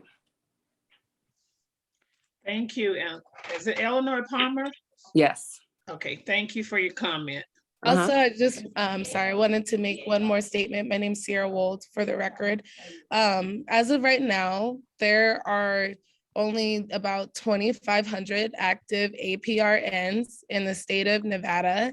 That doesn't count just for Las Vegas, but that's the entire state. Forcing a majority of us to be under medical providers how are we going to go about that with such a limited amount of APRNs and with COVID limited doctors, because not every doctor is going to sign off on our practice. So that's another restriction, as well as it is extremely expensive and another bill to have a doctor on staff when we already pay for rent, keep our utilities going, and then have to go back to school. So I just think that is something that also needs to be assessed, is forcing us to be under healthcare providers for fibroblasts, ultrasonic cavitation, which has been done for many years. And, LED lights, all of that stuff that comes with training that we receive and we pay additional insurances for, that's covered in our insurance, is concerning as well, because a lot of this bill was brought up under the speculation that all these people are getting injured, and they're not, and there's no proof of those claims. All of this is still speculation, and that's it that I hear when I hear a lot of these I feel statements, or I think, when the suggestion is to actually go into laser spas and see what they're doing hands-on instead of just researching everything. Because we shouldn't, laws are great and everything, but they should only be made if you're going to actually go in the clinic, see what's going on. And it sounds a lot more intimidating than it is. And, I think that's important too, because it's just really frustrating to hear I feel statements and people are making you pay $6,000. It's like, I need to hear, I know, I comprehend, I fully understand this. I think that's very important as well. So thank you. Thank you. Thank you for your comment. Okay, so I think we're here now at the comments from the board members, and any item. I have like 2 items I would like to be added to the agenda. I would like to see, we did discuss, and the esthetician is a big topic now, and we need to get prepared for it. And my one topic I would like to have placed for discussion and action one, because we've already discussed it, for the next board meeting. And if we continue to get the pressure, then I would have to call for a special meeting for a town hall. We need a date for a town hall to move into our law review committee to get prepared for what's going to be coming before us in January. So I have 2 items for the agenda. And if one has to be before, then I will reach out with Director Landry and we can discuss that. But the town hall, for a date for a town hall for estheticians, And the second one is to set up I don't know if the committee expired for the law review, but I know law is coming up in January. We need to get prepared to what State Board is going to propose differently with a couple of our laws. So can we go back to our law review committee?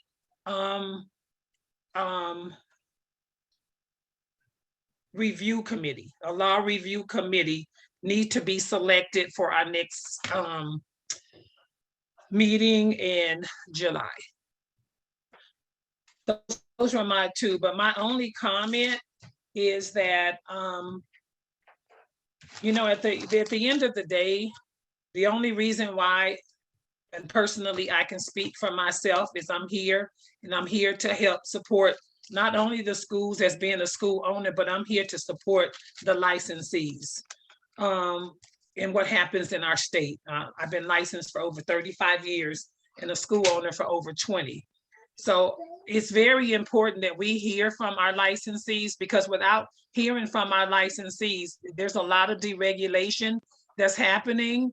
And if we don't start networking to get some of these things resolved, then it's gonna hit our industry as well. So the town hall was something we talked about. I think the old board member, Talia Trail started wanting to have a town hall maybe a year ago. And I think it's time now for us to set the date and get the town hall set up. That's all I had. Baltazar? Thank you, Madam Chair. I just want to thank the new board members for all of their input and open to new ideas and how to establish new procedures moving forward. I did want to, kind of reiterate something that you just said, that we're here for the licensees. I know that our actions are supposed to come off as independent because we do govern the industry, but I don't necessarily take that approach. The licensees, as a public member, I am not a licensee, so I have to get to know what the licensees are thinking and what their challenges are, and really represent them here on the board. So although I understand our actions, our governance is meant to be independent, I do still think that our licensees do affect how we govern and how we move forward and how we shape and mold this industry. Thank you for your comment.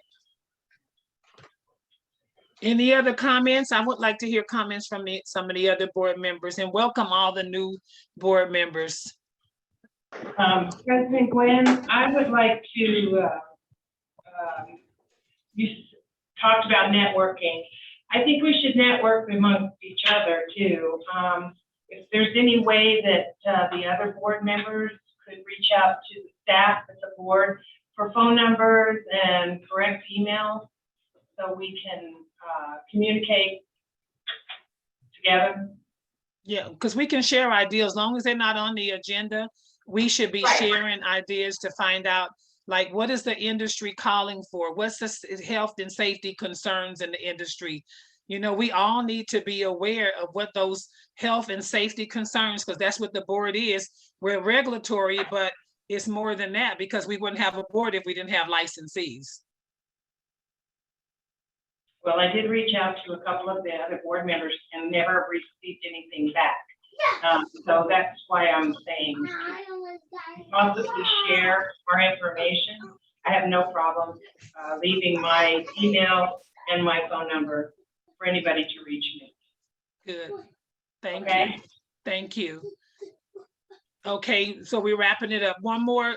Did anybody, I saw your hand, Baltazar, because I think it's past the public comment. I know we see another public comment, but any of the other board members had anything that they would like to see added to the agenda besides the law review committee and the town hall date, so that we can meet with we can hear the estheticians out. I think the town hall, now that as COVID has lifted some, I'm not sure if it'll be safe to have it in an open area, or we should continue it on Zoom, but we need to be able to move forward in our law review committee and be prepared for January.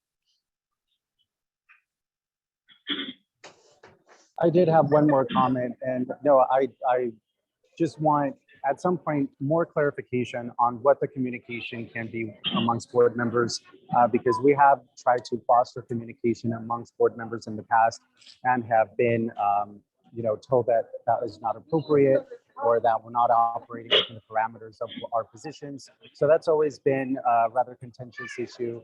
What is the level of communication that can exist?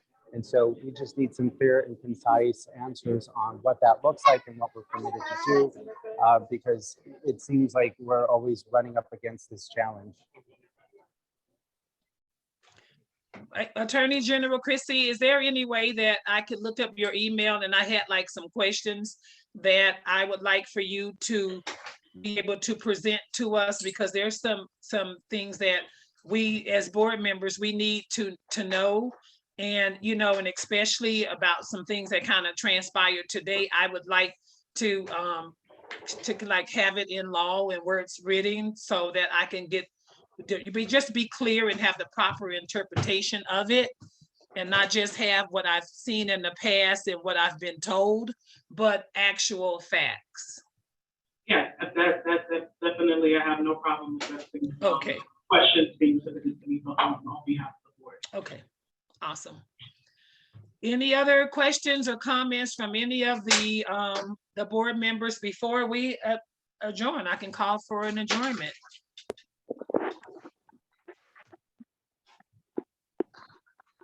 No more questions, no more comments.